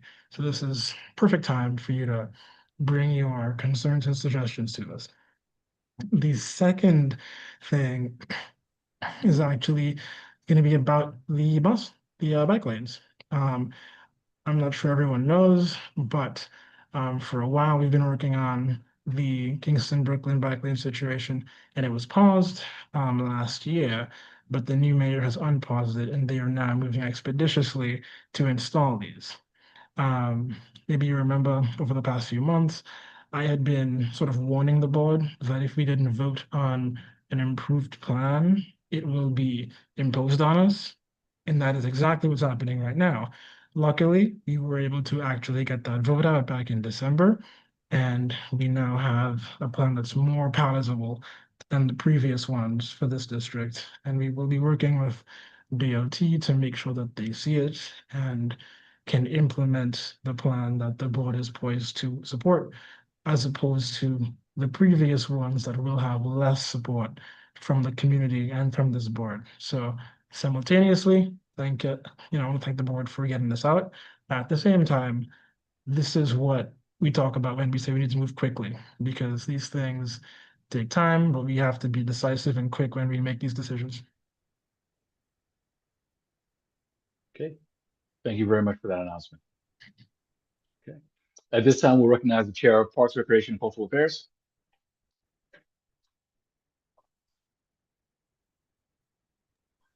Good evening, everyone.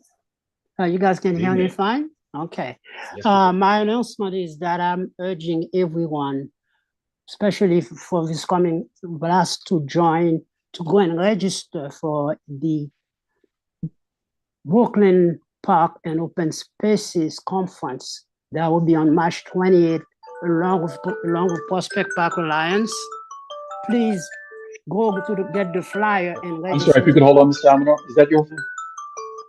If I would ask the members, if you're not speaking right at this point, please make sure your computers are muted. Right. I'm sorry, go ahead, Ms. Almanor. We've been working on this project for the last 3 years, so it's finally going to take place at Prospect Park Picnic House.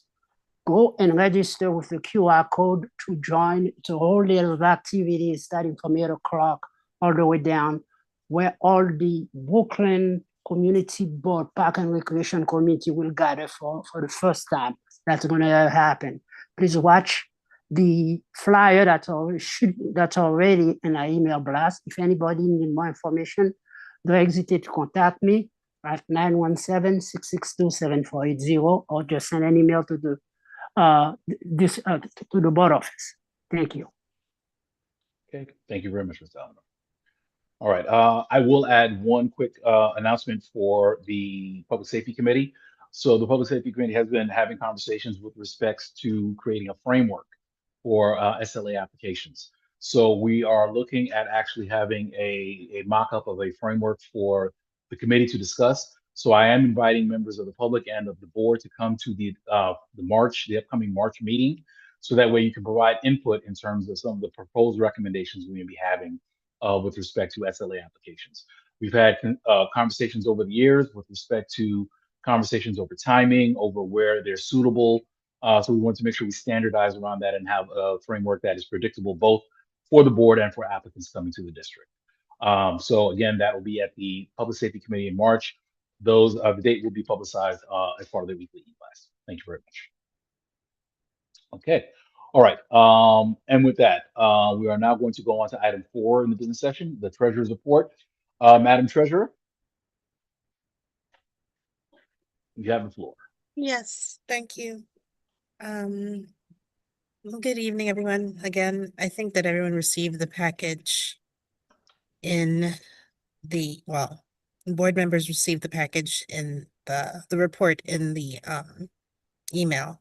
But just a summary, overall, what we have, the current modified budget is $421,418.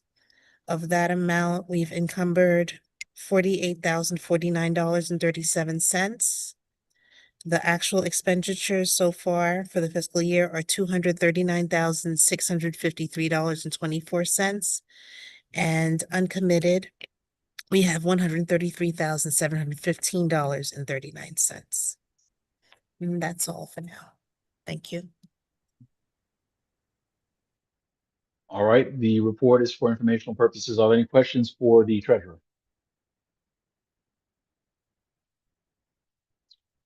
Okay, hearing none. Thank you very much, Madam Treasurer, for your report. At this time, we're going to go to the district manager for his report. All right, good evening, everyone. All right. So the 2026 United Airlines Half Marathon is scheduled for March 15th. The entry is near Grand Army Plaza, so we shouldn't see the typical disruptions we see on Washington Avenue when we have marathons in the district. So just be aware if you're heading that way. At the end of January at 35 Winthrop, a fire broke out at a 6-story, 40-unit apartment building. FDNY did confirm 1 fatality at that fire. This is precisely the reason we had FDNY on the call earlier today. So if you know of people, just share the information that you have or connect them to the information that you know. The Omni Call Center has expanded its hours to 24 hours, 7 days a week. Omni customer service representatives will be available 24/7. Customers can call 877-789-6669. Again, 877-789-6669. Or you can use the online chat to engage via a digital assistant. DEP, let me just make sure I have that. Yeah. DEP, the Community Right to Know Law, Local Law 26 of 1988 protects public health and the environment by regulating hazardous substances across New York City. Through the Right to Know program, businesses such as automotive repair and dry cleaners must submit, additional businesses as well, must submit Tier 2 reports detailing the type, quantity, and location of the hazardous materials stored at their facilities. Reports are filed through an online system. So if you know of anyone who owns this type of business or you're concerned about environmental factors, share this information with businesses that you know will need to file this type of Tier 2 report. The deadline to file that is, again, March 1st, so that's coming up very quickly. I've mentioned this a couple times. A pilot program aimed to cut down on package theft and to reduce delivery truck trips. Locker NYC is expanding. DOT is adding an additional location in our district. The new location is 1294 Nostrand Avenue. Clarkson Estates, a state project located at 329 Clarkson Avenue, is opening up a lottery for 163 lottery apartments and 164 supportive units. The available units range from 30 to 70% AMI. The deadline to apply for the lottery is March 10th, and then the lottery will be held toward the end of the month. If you would like an application, you can request an application at clarkson@kgupright.com. Again, clarkson@kgupright.com. The Department of Sanitation is proposing to amend its rules to include the implementation schedule for the Midtown South and Staten Island commercial waste zones to create application processes for infrequent generators of commercial waste. This public hearing is going to be held at 10 a.m. on March 5th. If you wish to provide written comment, you can email nycrules@dsmy.nyc.gov. The reason this is important is because we in CB9 are in Zone Brooklyn East, and there has not been an implementation date set yet for our zone. So if you want to understand how that's going to be implemented and the types of questions that other businesses or residents are asking, I would encourage you to attend that hearing. Just on the administrative side, our March 24th General Board meeting is going to be held at BBG 990 Washington Avenue. As we get closer, we'll be sure to disseminate that out via the e-blast. The first Friday every month, we've had National Grid in our office. On March 6th, we will have National Grid back in our office, providing services to the community. Additionally, HeartShare and Public Health Solutions have teamed up with National Grid, so those organizations will be there as well. If you know anyone who's interested in payment plans, incentives, questions about billing, anything regarding the National Grid, have them come to our office on the 6th. It's in our e-blast, and it's first come, first serve. We are in the process of working with the Parks Department and the Partnership for Parks to paint the benches on Eastern Parkway in our district. And so as I continue to engage them and we get a date finalized, I'll be sure to send out that information, solicit volunteers. And then just the last thing I want to say is I just want to thank DSNY for their service over the past month with the winter storms. We've received a lot of calls. And they've been rather attentive to our complaints and our needs. And so I just wanted to give a shout out to the garage for that work. That's the finality of my. Okay, thank you very much, District Manager. All right, at this time, are there any questions for the District Manager regarding his report? We'll take a speakers list. Please use the raise hand function and we'll call you.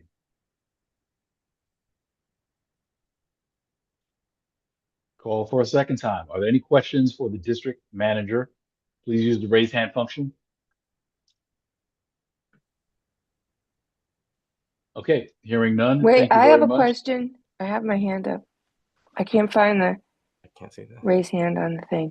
I just have a quick question about the lottery for Clarkson. Do they have to send an email to get an application, or can they apply through the portal? I believe they could apply through the portal, but what I will do is I will confirm and we'll send out an e-blast before that lottery expires with the instructions on how to apply. Yeah, that and the thing Nicholas was talking about. I would like to see both of those things for the parks thing, just to send out and apply, you know, because thank you, Dante. Absolutely. All right, Suki, I see you. Will take you in a second. Are there any other questions? Are there any other questions for the District Manager? All right, I do see a couple of hands in the attendees. I have to apologize at this time. We only take the questions from, as we're in the business section, we only take it from the board members at this time. All right, so any other questions from board members? Seeing none, Suki, we're going to close on you. Go ahead, you have the floor. Sure. Dante, with respect to the Clarkson Estates development, I know you're making the announcement for the lottery units. Have the supportive housing units been filled? And are we able to reach out to the agencies who are responsible for filling them and ask them to give preference to CD9 residents who qualify? That is a great question. So to answer, we haven't seen any indication that the units have been filled. I definitely will. I'm typing it up right now. I will reach out to DHCR to see exactly what the process is for those units getting filled, and to ask for priority for District 9 residents. Yeah. Okay. All right. Thank you. Absolutely. Okay. All right. Thank you very much for that. That concludes the District Manager's report. We are now going to go on to the Chairman's report. I'm going to have just a few quick updates because I want to make sure that we're able to get to the voting items as quickly as we can. So I did want to bring everyone's attention. One of the conversations that I'm having, and the district manager actually sent a notice out as well, is to Downstate Hospital. We were involved in a number of conversations with them last year regarding the proposed closure that was reversed and the funding, subsequent funding that went in. We want to make sure that we stay on top of that in terms of understanding what is the plan going forward, as Downstate is a part of our health network.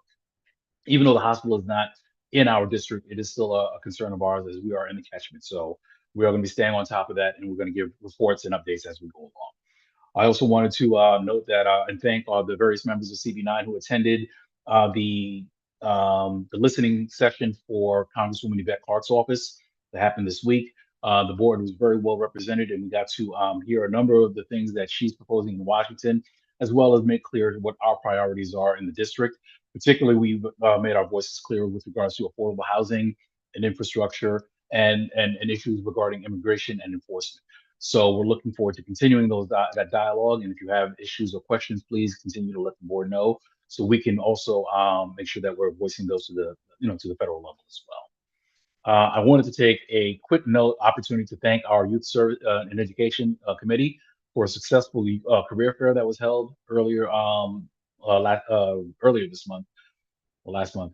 It's all blending together. It was well done. It was right after a snowstorm, but we had almost about 100 kids who came, with over a dozen vendors who came. So it was a phenomenal event, and we're looking forward to that kind of caliber of events happening in the district as well. As we talk about that, I also wanted to put out there our community fair. It is February, but our community fair is going to be fast approaching. So we just want to make sure that all the committees are having conversations about what events, what vendors we would like to see participate. This is an event that gets better and better every year, thanks to our district office team, and also thanks to the participation and support of all the members. So let's please make sure we continue that and keep that in mind as we're having conversations in your committees. Also, I wanted to bring up, just because this is going to be something that comes up very quickly on an annual basis, tax liens. Last year, we mobilized around trying to make sure we were communicating with residents about the fact that they might be vulnerable, and we wanted to make sure that we're ahead of the curve on that one in terms of having conversations with our neighbors to make sure they are checking their paperwork. Additionally, as we're doing that, as we're even speaking about deed theft, we want to make sure that we're identifying reputable sources for them to get assistance. So we want them to know about the issues, but we also want them to know where they can get help to make sure that nobody's exposed and we don't have people losing properties over what really end up being small amounts. So we want to make sure that we're activating on that as early as possible. Last piece is the district manager also spoke about special events with regards to the marathon. One of the things that we are pushing for is for CB9 to make sure we have earlier conversations with respect to city agencies in terms of when these events are happening, to make sure we mitigate whatever the effects are going to be on the district, on the residents. CB9 is popular, and we see a lot of these things come here. And it's not that we don't want them here, but we also have to be respectful of our neighbors and our residents in terms of when they do this as well. And the way we do that is by making sure we're included as part of those conversations. So that is a continuing conversation. I'll provide updates as events come and as we are made aware of those as well. That is all I have at this time. There are no action items specifically, but I will take questions from the board regarding if there's any other information required or updates.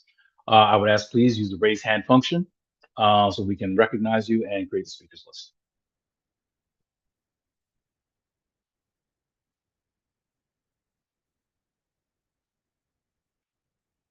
Okay, seeing none, or if you have a question, you can unmute as well. If you have a question, you're not able to use it. Okay, hearing none, that concludes the report. Thank you very much. All right, we are now going to move on to item 7, the voting session. So this evening, we are considering 6 items. I want to try and go through these as expeditiously as possible. We'll open up, we'll introduce, we'll take questions, and then we are going to, once we've concluded the debate, we're going to move on to the votes. So item A is for the SLA application for El Rinconcito Bites Corporation. They presented previously during the public session.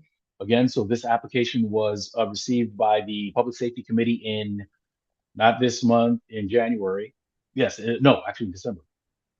Was it January? It was January. Yes. January, because we tabled to February.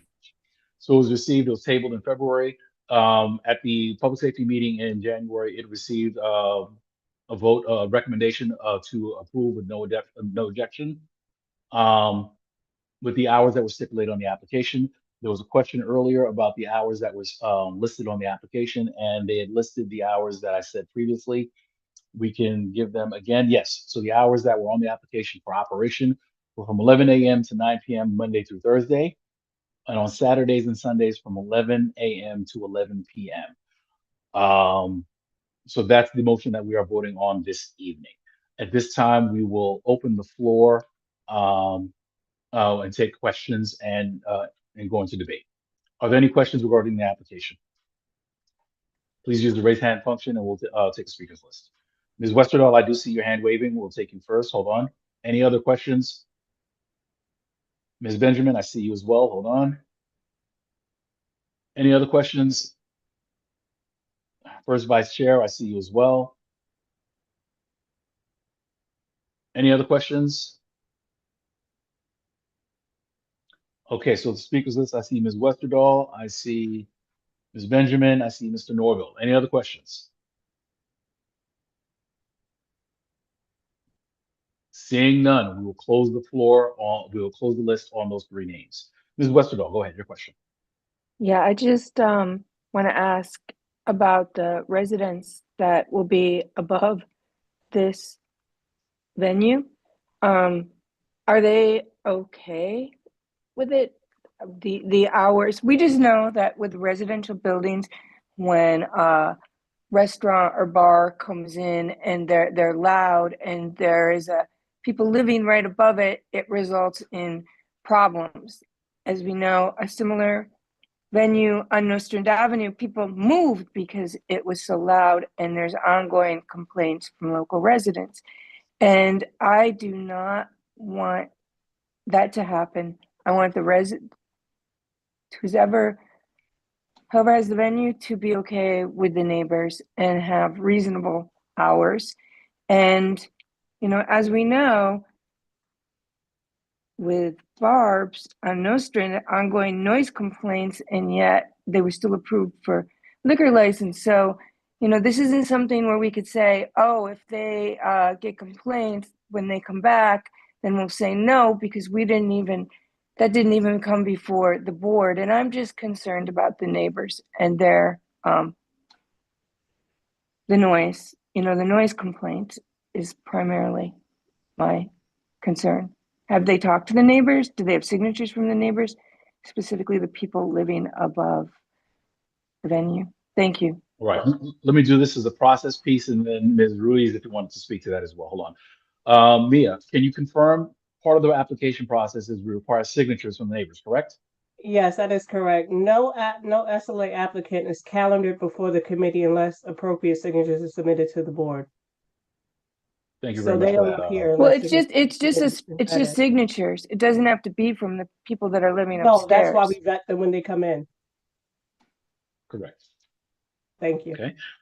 All right, Ms. Ruiz, did you want to speak to that at all? To the question? Yes, I have signature for the neighborhood. I don't know if my lawyer, they send the documentation, but we put something outside the business. And we have, because I have 12 years living in the area too. So I have anyone in the area. Right. So are you willing to work? Is she willing to work with people if they complain and tone it down? I just don't want a situation like we have now. That's all. Are you willing to? Okay, can I hear? Right. So Ms. Ruiz, I guess the question is, if you get complaints from the neighbors, are you willing to work with them? Are you committing to work with them now? Yes, but you know, for the moment, I don't see any complaint. Well, you're not open yet, so. Yes. Yeah. All right. Thank you very much. Okay. All right. Ms. Benjamin.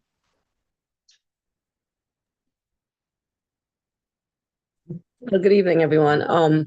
So quick question. I wanted to know, are you going to have like a separate bar area? Or is it going to be like all in one? People will be served as they're eating.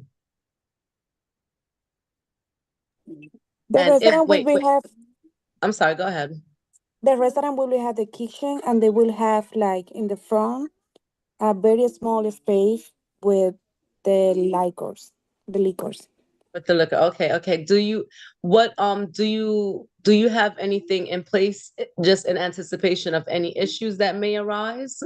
As far as, when people are drinking, things can get a little heated. So do you have any safeguard in place for that? Right now, the only thing is we prepare like for take if something is not like you need to take like for sure, like forget the license, but it's something I would like to do. Like, I don't know in English, it's like something for the drink. When you like bartender, you service like you have like they do like some class so you can for serve alcohol. Okay. All right, so she said they'll be training for the servers. Okay. Mr. Norman. A couple quick ones. Has this business been open in the area before? Or is this the first time? It will be open on before I started on 774 St. John's Place. So they sold the building and I moved on 347 Empire Boulevard. My partner is there now, but I moved right now. My location is open 505 DeKalb Avenue. It's in DeKalb Avenue and Franklin. Now will be my second location. Okay. Have you had any complaints before in your other location? No, no complaint. Okay. And I mean, that's good news. I'm a little surprised that people are, that there's the idea that alcohol should be served at different hours. I mean, when people go to a restaurant or a place to eat food and maybe have a drink, they usually aren't expecting to be told it's too early to serve a certain drink. So I'm not sure how that's going to help the business thrive or survive, especially in a market where things are a little tight. So I'm not sure if that comes from a place of wanting businesses to not survive in this area or from a place of genuine safety. But either way, as long as you're not getting complaints and you're addressing complaints that do come to you, I would personally welcome you in this district. All right, thank you very much for that. All right, okay, so with that, we've exhausted the speakers list. At this time, we are going to call the question. So the motion on the floor is to adopt the recommendation of the Public Safety Committee to send a letter of no objection to the SLA for Rinconcito Bites located at the address referenced earlier. We were never clear with the hours. What are the hours? Different things were said before the meeting, 4 p.m. What are the hours of liquor service? The hours, That was okay, never, the hours of, we were going to clarify correct. that here and I didn't hear it. It was mentioned earlier. Well, actually, hold on. The hours that were listed on the application were the hours I gave. Ms. Ruiz, if you could just tell us what hours you intend to serve at this time. When the first person like asked me, I don't understand what she asked me. So you want to know like what time I will serve the liquor, or you want to know like Yeah, what time you're serving liquor? What time you're serving liquor? Yeah, normally in a restaurant, nobody come and like drink like 11 or something like that. So it's happy hour, maybe 4 p.m. to 10. Okay. So 4 p.m. to 10 p.m.? Yes. Okay. All right then. All right. Thank you very much for that. Sounds good. Sounds good. 4 p.m. to 10 p.m. liquor hours. All right. So here's what we're going to do. Madam Secretary, please call the roll. When you hear your name called, please say yes in favor of the motion or no in opposition, or if you're abstaining. This is going to be attendance, and then after that, we're just going to do yeas and nays. Okay? Madam Secretary, please call the roll. Nicholas Almanar, Yes. Fred Baptiste, Yes. Solan Benjamin, Yes. Solan? Yes, yes. Did you hear me? Yes, I got you. Kat Botticello? Kat? She's not in today. She's not there. Okay. Joanna Carr? Yes. Suki Chang? Yes. Eve Cohen, Yes. gotcha. So Carrie, Yes. Lisa Etienne, Yes. Bishop Gonzalez,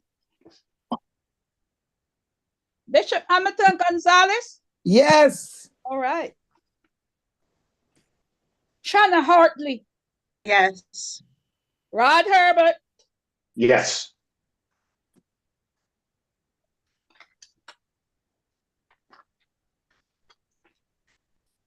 Walney Joseph, Yes.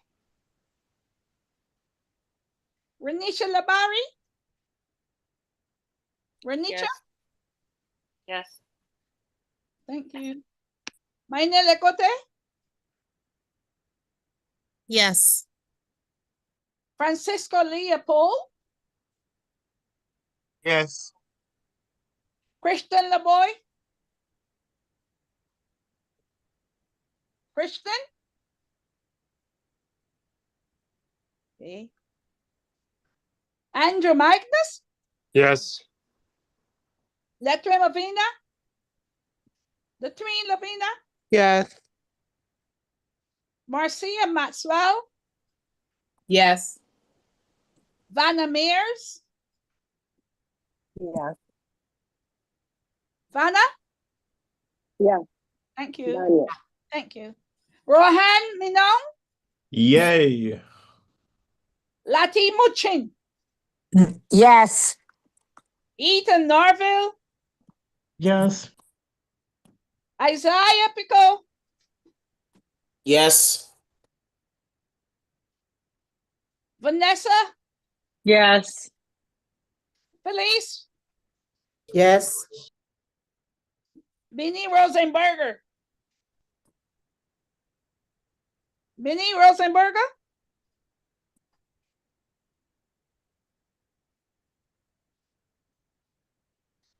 Bakari Tandia, Yes. Joshua Thomas,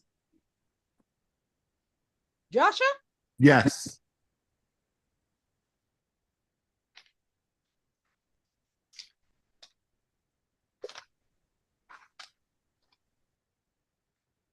Debbie Timothy,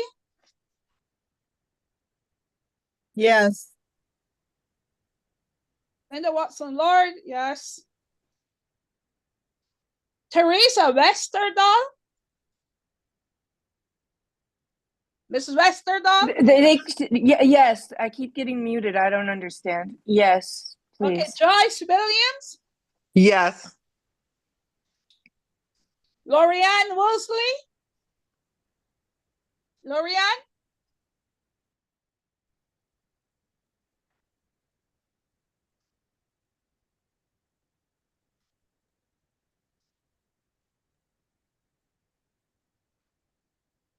I see her on. Ms. Woolsey, are you on? Can you unmute?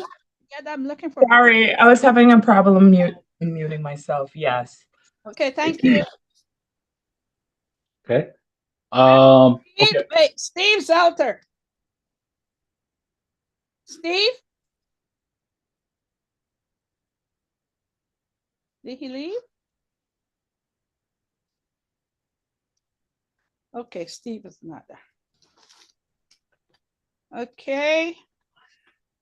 All right. At this time, while the secretary is counting, are there any members who did not hear their name called?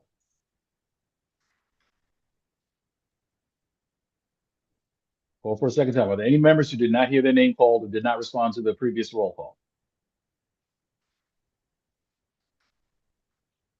Somebody left. Christian.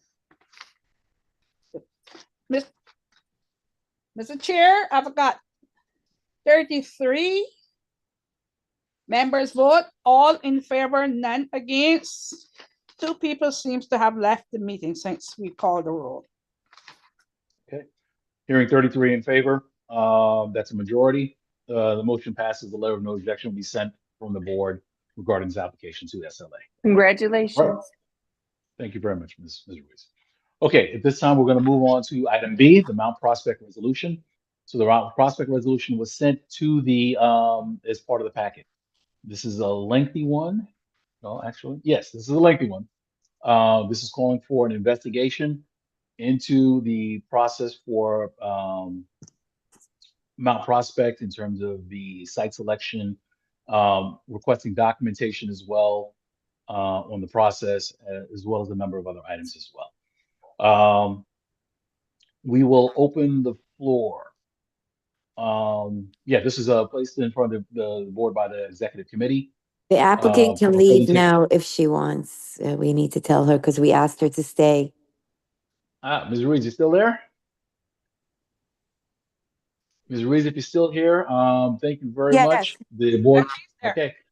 So the board has voted in favor. The board will forward that letter to SLA with that. If you want to stay, absolutely you can stay, but if you want to go, that's okay as well.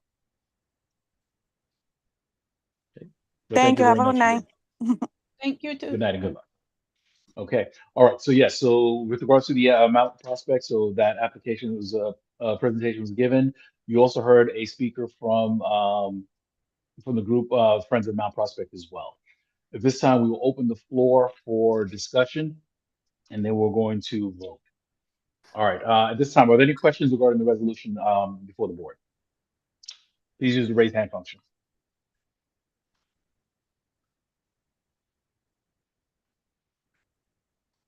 I call for a second time. Are there any questions? Oh, Ms. Westerdahl, I see you. We'll take you on the list. Hold on. Call for a second time. Are there any other questions or speakers which will to debate the motion or the resolution? Seeing none, Ms. Westerdahl, we're going to close the list. Ms. Westerdahl, you're the only speaker. Go ahead. Can I just hear a quick synopsis? Quick synopsis. I'll try and be as quick as possible. Don't read the whole thing, just the synopsis, basics, so Man, everybody I can knows do what it. they're voting on. Sure. So ultimately, Ethan, I see you. Late flag. We're not doing any more of those. Any other I mean, members? it who is a wish to long offer- resolution. You got it. That's just fine with me. But that's why I asked for the raised hands. Any other question? Any other board members have questions? Put your hand up now. Otherwise, the list is closed.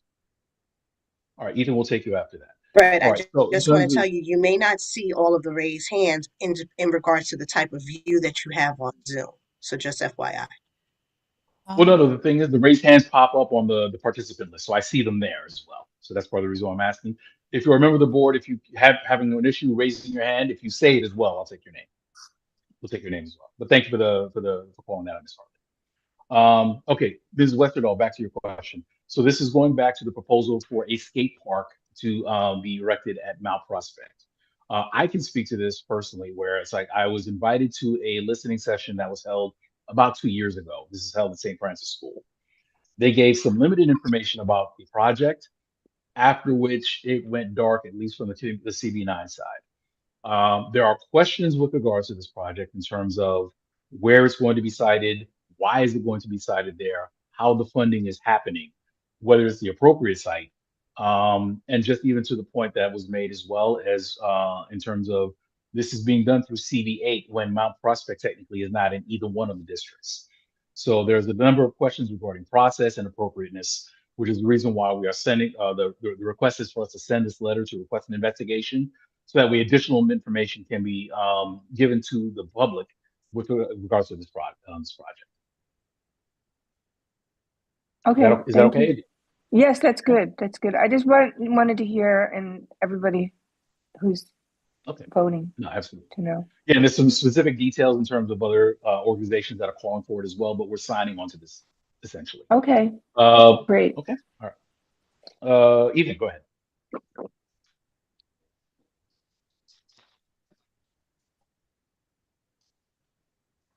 Ethan, go ahead. You have the floor. No, yeah, thank you. I was gonna ask, are there any skate parks currently? Are there any new skate parks being proposed to be built apart from this one? Considering Brooklyn has the highest number of skate parks per capita and absolute across the city. Do you have any other information? There was some preliminary I can answer that information. question. Okay. Actually, Michelle. Broward Park would be one of the park, which is in Con Heights. And what I like to underscore, this is the second resolution that this CB9 passed regarding Mount Prospect. We had a 25-point resolution that was passed a couple of years ago. This resolution is basically asking the new incoming administration to investigate the process in getting that park. The park did have the support of the elected in the area, including the borough president, but this is since we have a new administration. So this is requesting for CB9 to request to support Friend of Mount Prospect request for an investigation, both for the mayor's office and also the office of public engagement is just put together, because there are some irregularity with respect to the contribution of the sponsor. And that sponsor has spent a lot of money. They have hired a lot of lobbies. There's a lot of money being spent to push it for Mount Prospect, that we believe Mount Prospect should remain a place where there is no concrete. And I can tell you that. So that's more or less what's happening. To get more information, to investigate the whole process in getting this thing moving. Okay? Thank you for that. And the second part of that question is, with that context, is there any plan that this board is building to make as an alternative to the skate park and maybe even get some of the funds to be used in a way that actually improves the current Mountain Prospect Park as it is now? Well, that's part of the challenge. Oh, hold on. That's part of the challenge in terms of nothing has been proposed even to the board. Right. So I think it's important for the information to be given first, so that way we can even appropriately weigh in terms of what's being provided or not being provided. Honestly, first things first, we haven't even been included as part of the process, which is problematic. I'm sorry. And Mr. Almanor, I know you had a couple of points you wanted to add as well. Go ahead. I wanted to say, to answer to his question, what I wanted to say is that there's another community board who requested the park, is the skate park, and did not get it. So yeah. And So that it's says important yes. is that transparency. Yeah, we need the transparency. We need the transparency on this one. All right, Mr. Almanor, this is a late flag, but I did see your hand come up. Did you have any last points you wanted to say, or are we good?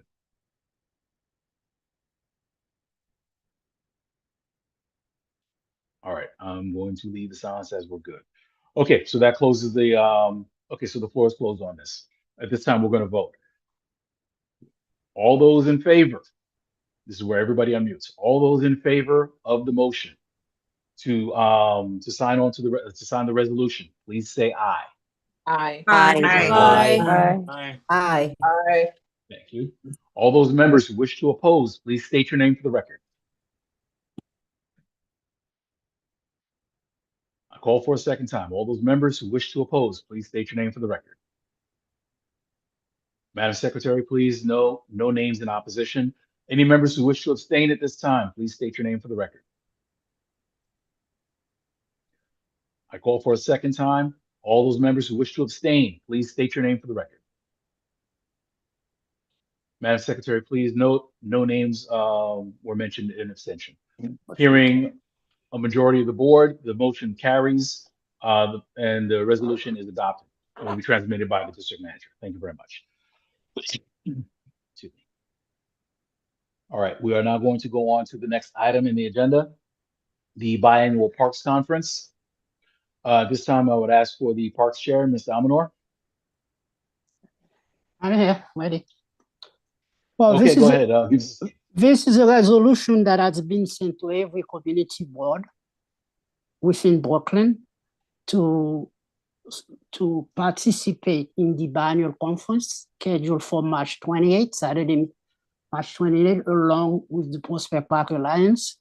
This conference also is being endorsed by the Brooklyn Borough President Office. So basically, we need to, the general board need to pass the resolution so we can proceed. So each community board has to pass that same resolution that you have before you to give it the legal authority for the participation in the conference. Brooklyn Parks and Open Spaces Conference that would cover all the parks, community garden, and playground. So this is something we want to try to do every year, get all the park and recreation committees throughout Brooklyn to meet together. The Bronx have been doing it, and Brooklyn is the second one trying to do that now. If anybody have any question, I'd be happy to answer any question. Okay, all right, so this is for CB9 to sign on to endorse a biannual parks conference for all the Brooklyn CB community boards. At this time, are there any questions for the parks chair? Call for a second time. Are there any questions for the parks chair? Ms. Westerdahl, I see you. Go ahead, we'll see. I see you. Just a quick question. Oh, sorry. Yeah, let me just do one last call. Last call. Sorry. Last call. Any other questions? Hearing none, Ms. Westerdahl, we'll see you and we'll close on you. So this is just for parks, or is it for a biannual conference for all community board members? Just parks members? This is specifically for parks, community garden, and playground, but it's going to be open to the public. There's a QR code on the flyer. If you want to come, just register and come. So every board member has the ability to come in. So on this Friday e-blast, we'll post the flyer again. If anybody would like to have the flyer, contact me. I'll forward it to them for them to register for the event. All right, send it to me, please. Thank you. Okay. Okay. Sounds great. All right. Okay, thank you very much. So that was the speakers list is now closed. At this time, we are going to vote on the call the question and vote on the item. So the item is to endorse the biannual parks conference. All those members in favor, make sure everybody please unmute. All those members in favor, please say aye. Aye. Aye. Thank you very much. All those members who wish to vote no, please state your name for the record. I call for a second time. All those members who wish to vote no, please state your name for the record. Okay, at this time, all those members who wish to abstain, please state your name for the record. I call for a second time. All those members who wish to abstain, please state your name for the record. Hearing no votes and no abstentions, Madam Secretary, please note adopted by common consent of the board. Thank you very much. All right, we're now going to move on to item D, the TLC application. The TLC application, the transportation chair during the public session explained the application. This is for the renewal of a license, correct? Ethan? Yes, correct. Okay. All right. At They've this been going time, for 34 years. okay. So at this time, we will open the floor. Are there any questions regarding this this renewal application? Call for a second time. Are there anyone who wishes to speak or has questions? Hearing none, we're going to call the question. So the question on the floor is for CB9 to approve the renewal of the base license. Is there any objection to adoption by common consent? Call for a second time. Is there any objection to adoption by common consent? No objection, Hartley. Hearing no objection, Madam Secretary, please note for the record, CB9 votes to approve the renewal of the base license by common consent of the board. Okay, just bear with me 1 second. All right, we are now going to the LPC application. The LPC application was presented during the public session. This is for 195 Maple Street. And this was for the approval of an alteration that was already previously done. The housing chair also presented earlier. At this time, we will open the floor for questions. Hold on 1 second. Ms. Hartley, I do see you. We'll start the speakers list. Ms. Hartley. Ethan, I see you as well. Mr. Herbert, I see you as well. Ms. Benjamin, I see you as well. Can I please add me? Ms. Westerdahl, I see you. I got you. No problem. I don't know how to raise. Ms. Westerdahl, I have you. All right, so I have Ms. Hartley, Norville, Herbert, Benjamin, Westerdahl. Anyone else? Last call. Anyone else? Seeing no others, we're going to close on that. We're going to close on that list. All right, Ms. Hartley. Is the owner still on the call? He is still Dante? here. Yeah. Great. Here. How long have you owned 195 Maple? About 3 years now. Okay, since 2022, right? So at the time that you purchased it, were you aware that you were aware that you were in a landmark preservation area? Absolutely, yeah. Okay. And so before this modification that you did you contact LPC? Did you speak with your neighbors at minimum in regards to it? Because you did say that Nope, you I mean, weren't well, familiar. I mean, all my neighbors around me, both on my side of the street and the other side of the street, have houses that look exactly the same as mine now since the modification. So there's no reason to believe that I was running afoul of landmarks. So are you aware that on the landmark preservation website, there is a section called technical resources for residential owners so that if they can follow up in regards to any of these things that they feel as though may or may be thought of as only minute cosmetic improvements? I'm now intimately familiar with landmarks, but before I wasn't. So so you're saying before you made the adjustment?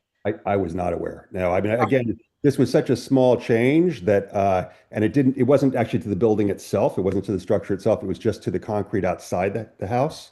It was basically a planter. So it wasn't anything that we even thought, I thought, any reasonable person would have assumed that this was not going to be something that would be flagged by landmarks.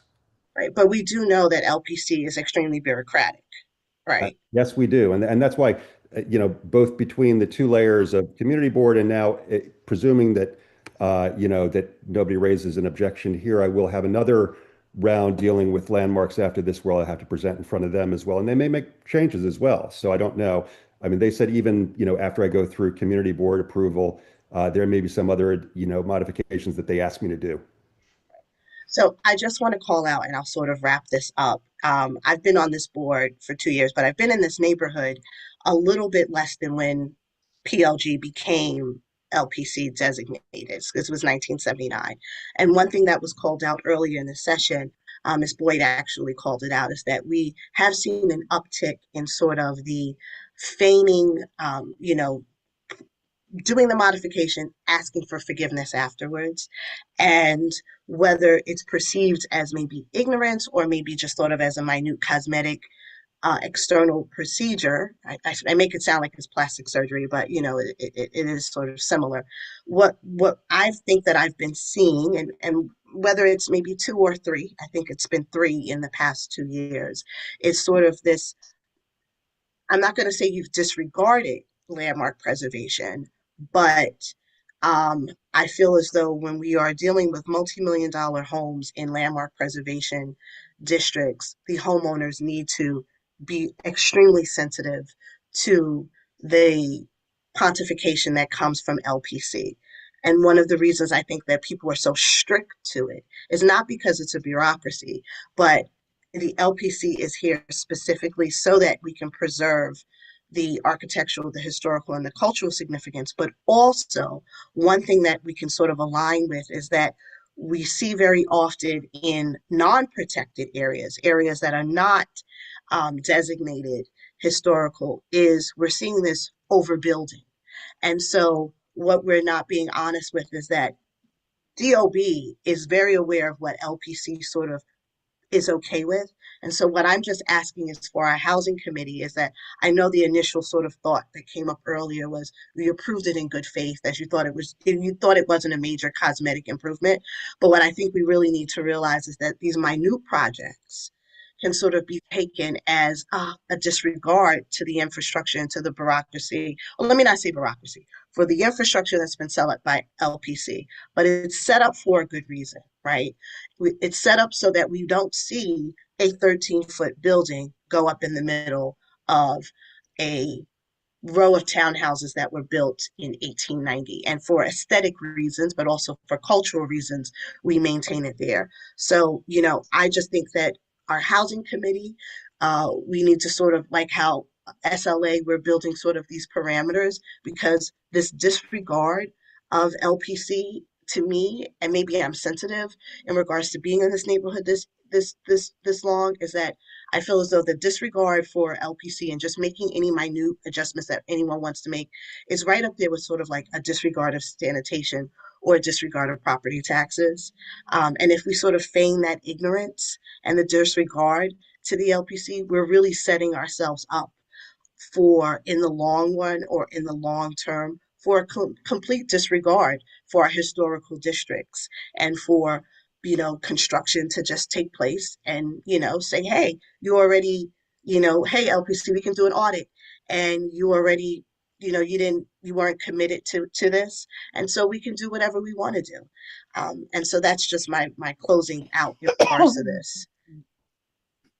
That's all. Okay, thank you, Ms. Bell. Okay. Mr. Norville. All right. This is an interesting discussion because, yeah, one thing I'm seeing is that there is an idea here that we want people to respect the neighborhood and not go overboard with their work that they're doing on where they live, and not sort of, gradually push that line to the point where we're building things that are totally out of context in the area. But I'm going to be honest here, this is not someone adding 3 stories to their house. LPC regulations, according to their website, they require buildings to be kept in a state of good repair. They require people to, not just keep their buildings in the character, but also actually work on them and improve how they look and make sure they match, the historical context. So that clearly doesn't mean that you should add extra stories to your building, but it's very clear that it doesn't freeze a building or an area, and it allows alterations and demolition and new construction. But LPC will review the proposed changes, like we're doing here.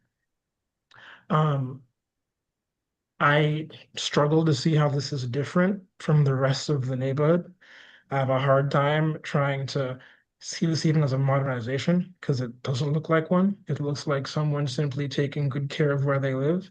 And for me to be against this, I have to contort my worldview to essentially be against someone taking care of where they live as their first instinct, or to somehow be against someone's autonomy to make an adjustment to where they live, or to a building that they own regardless. The fact that LPC specifically says that building changes are not disallowed, and these changes seem to simply improve and solidify the look that other buildings right next to it have, show me that this is very much not an out of context change. And at most, it seems like it's just one resident here who is making sure their place matches what the rest of the context in the area looks like, and that is the whole point of LPC. I'd much rather someone do this than someone leave a big crack or a big, a big damaged piece of their property in that state. That's it for me. Okay, thank you. Mr. Herbert. Hello, and first of all, thank you for the presentation. It really gives me a good view of the whole story, so thank you very much. My more of a statement, not really a question, about the method of construction. First of all, I see that addresses 196 and 198. The construction of those planters, we'll call them, or retaining walls, they have weep holes or drainage holes, and the purpose of that is for to release any hydraulic pressure of storm water behind the wall, right? So that water can be released, and also that any trapped water back there is not there, so it won't freeze. All right. So taking a look at the other pictures that you supplied, such as 203 Maple Street, 207 Maple Street, and 209 Maple Street, I see cracking, spoiling of concrete, and I do not see any weep holes. And that is an indicative that there's a lot of hydraulic pressure behind that wall, all those walls. So I'm looking at I just want to confirm I'm looking at your picture. Are there any weep holes behind the retaining wall in order to relieve the hydraulic pressure? No, and that's a very, it's an astute observation, and there probably should have been, the contractor did not put them in, and what wound up happening was we got a separation. He used cinder block to build that wall out, 10 inches, you know, and or half cinder block. And basically what happened was we got a slight separation there. So there is an opportunity for water to come through there, but just not exactly where we would have planned it. So yes, it will drain, and you don't see it from the front, but there is a slight a separation there. So for a guy who's built a number of retaining walls, I would strongly suggest that you look into weep holes. Fair enough. Because again, the freezing water is not going to find that little hole. It's going to make its own hole. Yeah, fair enough. That's a good suggestion. Yeah. Okay, that's all I have to say. Thank you very much for your time. Okay, thank you. Ms. Benjamin. Okay. Hello again, everyone. I'm not going to take up too much time because I know we all are probably a little bit tired. But I think I just wanted to add that I think the biggest issue is the inconsistency with the application process, right? Not necessarily what this gentleman has done with his house, because it seems to be, you know, in compliance as previously stated. I am suggesting that maybe the community board can send out reminders, you know, flyers, something letting homeowners know of the process, right? So there's just so that they're clear moving forward, you know, that this is the way we do things. And then, you know, after we do that, then maybe come up with some, you know, then maybe, so we're not inconsistent in how we are, you know, how we're approving things, then say, you know, there's no real reason for anyone to not follow the process, right? Because the biggest issue seems to be that the process was not followed. So that seems to be like maybe a little remedy for it. Okay. All right. Thank you very much for the comments, Ms. Benjamin. Ms. Westerville.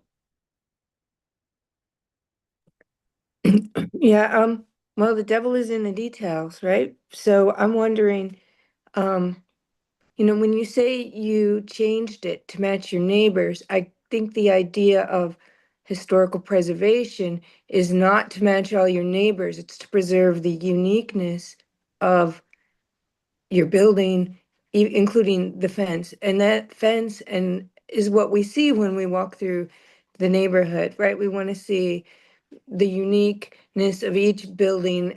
That's what the preservation is about. And it seems like from what I've read and what I've heard, you matched your neighbors, which I don't think is necessarily what preservation is about. But okay, the question I have is, I know there's a historic society in that neighborhood, and previously they got a letter when they changed the fence over there, and from the group. Did you get a letter? I didn't see a letter attached or anything new. There was your group? First of all, there was never a fence there. It didn't exist. I did get a letter from them with the violation on it. And No, I mean a letter from the group, the neighborhood society. Oh, no. I don't know even why this was flagged. I don't know if I upset somebody in the neighborhood or why this was flagged. I mean, I think somebody called this in. I don't know what happened. You know, honestly, nobody in the neighborhood mentioned anything of it. The contractor I used has done a number of these in the neighborhood. So I'm at a loss. Oh, yeah, the last time we had a situation with a fence, you know, similar to the wall, the person had a letter from their neighborhood group. You know, you have a neighborhood group there. Mhm. So that would have been nice Very, to very see. strong neighborhood block association. Nobody told me. Do you have a letter from them? No, they never sent me a letter. No, I mean a letter of approval of them saying, hey, this is cool, you know? That's all. That's what they did for the other situation. So I was hoping to see that you talk to them, your neighbors. From the block association?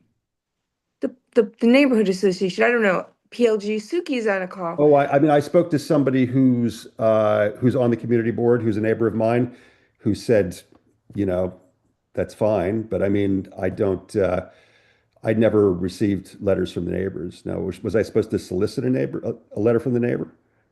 Well, the other applicant who in a similar situation to you, they solicited a letter from the local So association. just to be And clear, I the think reason as a why board I'm member, I here- appreciated that, the reason why I'm going through this I would process like is- to have seen that. Yeah, I mean, the But- reason why I'm going through this process is at the behest of Landmarks. You know, I've been in contact with them and they've shepherded me through this process, including, advising me how to create my presentation, my PowerPoint, what should be in that. They're okay with this as long as the community board is okay with this because they realize it's, a minor, change. It's not, anything to do with the house itself. And so, I mean, they did not at any point, advise me to get letters from my neighbors. They just said, present the PowerPoint, show the alterations, show the other houses on your block, the ones around you, the ones across the street, show that the changes in the context with the other houses, and so you're not really changing the look of the neighborhood. And then once presuming that you can pass, community board approval, then come back to Landmarks and we'll take it from there and decide what you need to do. And that's what they told me. And that's why I'm here. Okay, all right. Thank you very much, Ms. Westerdahl. And we've exhausted the speakers list. Fred, All could I right. just quickly Yeah, Suki's on. speak to Ms. Westerdahl's question? I did raise the issue with the Lefferts Manor Association, which covers the historic district. I live in that historic district. Another of our board members, Kendall Christensen, also lives on that block. Nobody had any issue with it. We weren't able to write a letter because the housing committee met to discuss this on the same night that we were meeting. So we did not have the benefit of the presentation before we discussed it, but we looked at the house and nobody has any concerns about it impacting the character of the neighborhood. And I just want to, urge our fellow board members who are truly concerned about preservation, to do some historic research on your blocks and advocate for landmarks to landmark more areas in this neighborhood, because I think that's the real fight, is preventing historic homes from being demolished, preventing major damage to historic homes, like when people chop off the stoop or let a beautiful ornament fall off the front of their house. And yeah, so if you're truly interested in historic preservation, do please advocate for more landmarking in the neighborhood. That's all I have to say. Thank you very much. That exhausts the speakers list. We are now going to call the question. Okay, so for all those members, please listen. The motion on the floor is to approve the LPC application for 195 Maple Street per the recommendation of the Housing Committee. At this time, I would ask all those members in favor of approval, please say aye. Aye. Aye. Aye. Aye. All those members who wish Aye. to, all those members who wish to oppose, please state your name. Well, actually, let me do this. Yes. do Well, that. I already started the vote. Okay, well, hold on. Is there any objection to adoption by common consent? Call for a second time. Any objection to adoption by common consent? Hartley is abstaining. Okay, so that's an objection. Okay, no worries. So note member Hartley is abstaining. Is there anybody else who wishes to abstain at this time? Rod Herbert abstains. Felice Please note Rod Robinson Herbert is abstaining. abstained. Hold on one second. Please note Rod Herbert is an abstention. Please note Felice Robertson is an abstention. Wolfley. Please note member Wolseley as an abstention. Yeah, Volney Joseph has abstention. Please note Volney Joseph as an abstention. Joanna Carr has an abstain. Please note Joanna Carr as an abstention. Any other members who wish to abstain at this time? Okay, only because we're doing abstentions. Are there any members who wish to vote no, which should be recorded as a no? Okay, Hearing no votes, I hear a majority of the board. The motion is adopted and the letter of recommend of approval will be sent to LPC. All right, thank you very much for that. Thank you All very right, much. we are now going to go to item F. This will be the last piece, and then we'll have new business. New business, we're only going to ask if there's any new items to be entertained. We'll either refer it, or unless it's, referred to another committee or to the district office to dispose of. Item F was with regards to Bill A588 1A/S6135. This is respect to the Kings County Cease and Desist Zone Act. So this was presented earlier by a representative from Assemblymember Stephanie Zinnerman's office. And at this time, it's before the board to consider whether we wish to sign on to the letter, encouraging, encouraging this. This time, before we continue, I do want to note there is one recusal for member Isaiah Piku. Mr. Piku works for Stephanie Zinnerman's office, so he is recused from voting, but he is permitted to discuss the item. So he was not allowed to present and he's not allowed to vote, but he is allowed to discuss, participate in discussion. So we just want to note it for the record. Madam Secretary, please make sure that's noted for the record, please. All right, so at this time, are there any questions with regards to the letter? I'll take a speaker's list. Hold on. Suki, I see you.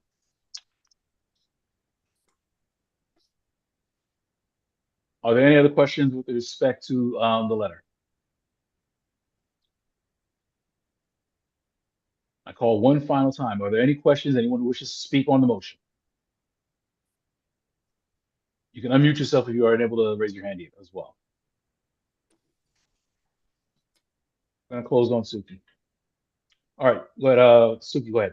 You have the floor. So I'll keep this quick. I do think it's a good thing. I support the idea that we homeowners should be able to ask not to be harassed by unwanted solicitations to sell their homes.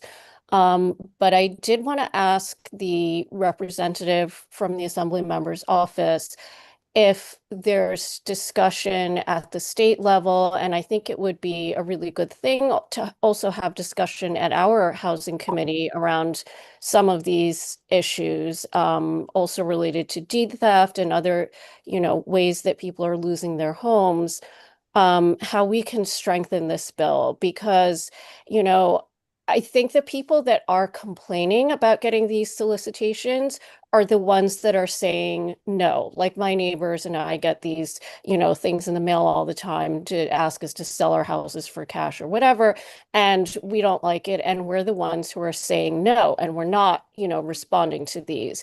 But the people that are actually losing their houses are the ones that I'm worried about. And are they going to know to sign up for these opt-out registries, right? And then there's usually also something else going on besides them just getting a whole bunch of solicitations. Maybe there's a foreclosure, maybe there's a reverse mortgage, there's something, or maybe there's a lack of capacity. It's an elderly person and they don't really know what they're doing. So, I just really hoping that there's going to be more discussion to strengthen this effort and, really maximize its effectiveness. That's all I have to say. I think at this point, Isaiah, if you have any comments you can make, you can say that. Joshua, if you're still there, if there's any comments you want to make, either one of you could address that.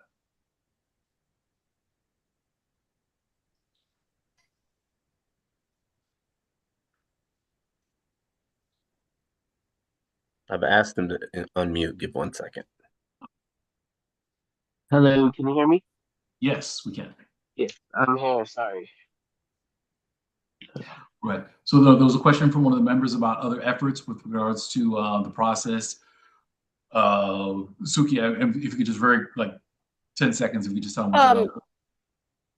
Are we going to sort of flesh this out a little bit more and strengthen it to make sure that the people who are vulnerable, who are losing their houses, are signing up for this registry, and also that whatever else that might be going on that's causing them to lose their house, like a foreclosure or reverse mortgage or something else, that we're addressing that as well? All right, let me just say So- one very quick thing. If I could just say one quick thing, and then Josh, if you could take over. I think that the intent of this is very limited. It's just in terms of establishing the zone for the cease and desist for Brooklyn.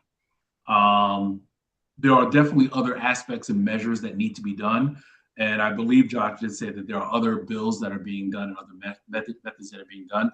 But just for the sake of the conversation for this evening, I want to make sure that we're concentrating on that piece. But to the point, I think it is a good thing for us to work with other elected officials and other community boards as well in terms of figuring out ways that we address these issues. Because to your point, we do have foreclosures, we have other, the deed theft itself. This is just the solicitation piece of it, but the deed theft part itself and other aspects we need to address as a community to prevent the losses. Josh, please clean that up, whatever I messed up, or if there's anything else that you need to add. Yes, no, of course. Exactly what the chair said. This bill is solely focused on solicitation and preventing is preventing the seniors, age-friendly people who live in our communities of Brooklyn to stop falling for the trick of your house is worth this much when it's actually worth way more than what they're being prompted, right? To go into your specifics, we have 3 other bills that go more in depth around deed theft and foreclosure. Of course, we know foreclosure is the step after deed theft. It's usually to a point where it's too far gone and you're in a court proceeding. We do have a bill introduced this year that is to help monitor and prevent deed theft before it even happens. We're trying to expand. I'm not sure if you're aware of, I believe it's called ACRIS, where you can submit your deed online and get updates on when stuff happens to your deed, specifically around your home. We want to expand that statewide, all the way upstate, because they do not have these systems. So where any form of alert happens around your deed, you will be alerted that instant. It wouldn't have to be something you find out years later down the line that somebody else is also paying off a utility bill or a mortgage, and now they're on your deed without you knowing. But that is a completely different. This bill, as the chair said, is more about designating Brooklyn, the entire borough, as a cease and desist zone to prevent the solicitation, which has obviously led to constituents who come into my office to go down the path of a deed theft or foreclosure case. I hope that answered your question. And also, if, we can bring this discussion to the housing committee, I think that would be beneficial as well. No, absolutely. I think About that's some of something we these can issues. definitely take that up, and I think we should have, conversations. And I want to thank, some members for bringing this up. But I think we're going to make sure we engage our local officials as well to make sure that they're included in this, supporting these efforts. Okay, all right. So with that, we close on Suki. Madam Secretary, I would ask, I just want to make sure that we have the appropriate numbers. Could you please call the roll? Members, please answer yes if you're in support, no if you are in opposition, or if you wish to abstain. Okay, 1 minute. Yes. All right.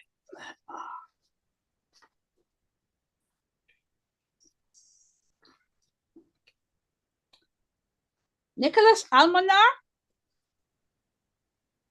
Nicholas Almanar? Yes. Fred Baptiste? Yes. Solan Benjamin? Yes. Joanna Carr? Yes. Suki Chow? Yes. Eve Cohen? Yes. Saul Carey? Saul?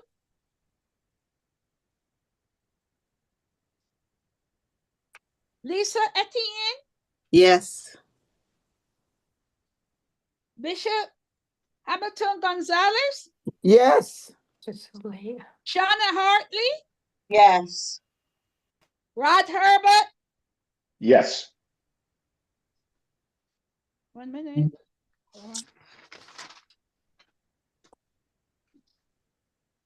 Joseph Volney? Yes. Renisha Labari? Yes. Marianne Lecote, Yes.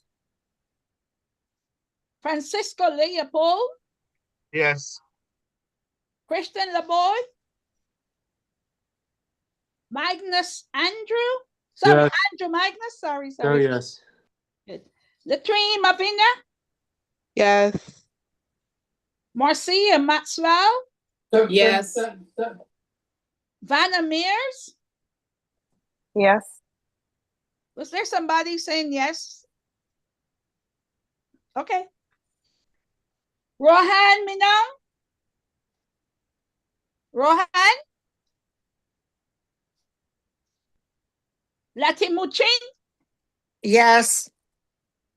Ethan Norville, Yes. sorry, not Isaiah, sorry. Vanessa, Yes. Felice, Yes.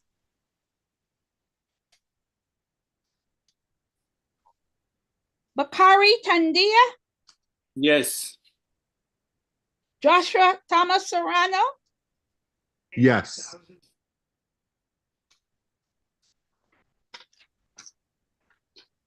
Debbie Timothy, Yes. Linda Watson Lord, yes. Teresa Westerdahl, Yes, yes, please. thank you. Joyce Williams, Yes. Lorianne Woolsey, Yes. thank you. Steve Zelter, okay. What about Mr. Chair? Some other people leave, so let me count to be made sure. I've got one. Are there any other members who did not hear their name called or who weren't able to unmute? There's only one abstention. That's Isaiah. 1, 2, 3, 4. No, don't. He's not an abstention. He's recused. Well, okay. Recused. We don't have recuse on the attendance sheet, so let me make a note of that. Yeah, just make a note of that. He's recused. No vote. Okay, cool. No vote. Gotcha. All right. 1, 2, 3, 4, 5, 6, 7, 8, 9, 10.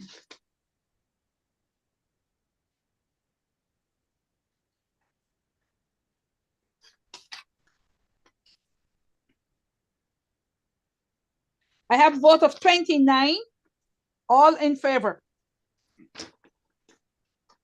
Okay. Hearing a majority of the vote, the board, the vote. I'm sorry, can't talk now. The motion carries, and the board will send a letter in support of the bill. All right. Thank you very much. We've completed the voting session. Very quickly, are there any new business items that need to be referred to a committee or referred to the district office for review?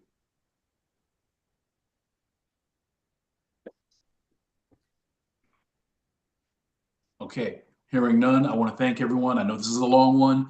I want to thank everyone for toughing it out and getting this done. A lot of work today. This board should be proud. We're going to continue doing a lot of hard work. We got a lot of things we got to get done over the next few months. Looking forward to it. Everyone, please stay safe. Stay safe. Take care of yourselves. Be careful out there. We now stand adjourned. The time is now 10:35, Madam Secretary. Thank you. Hey, good night, folks. Good night, everyone.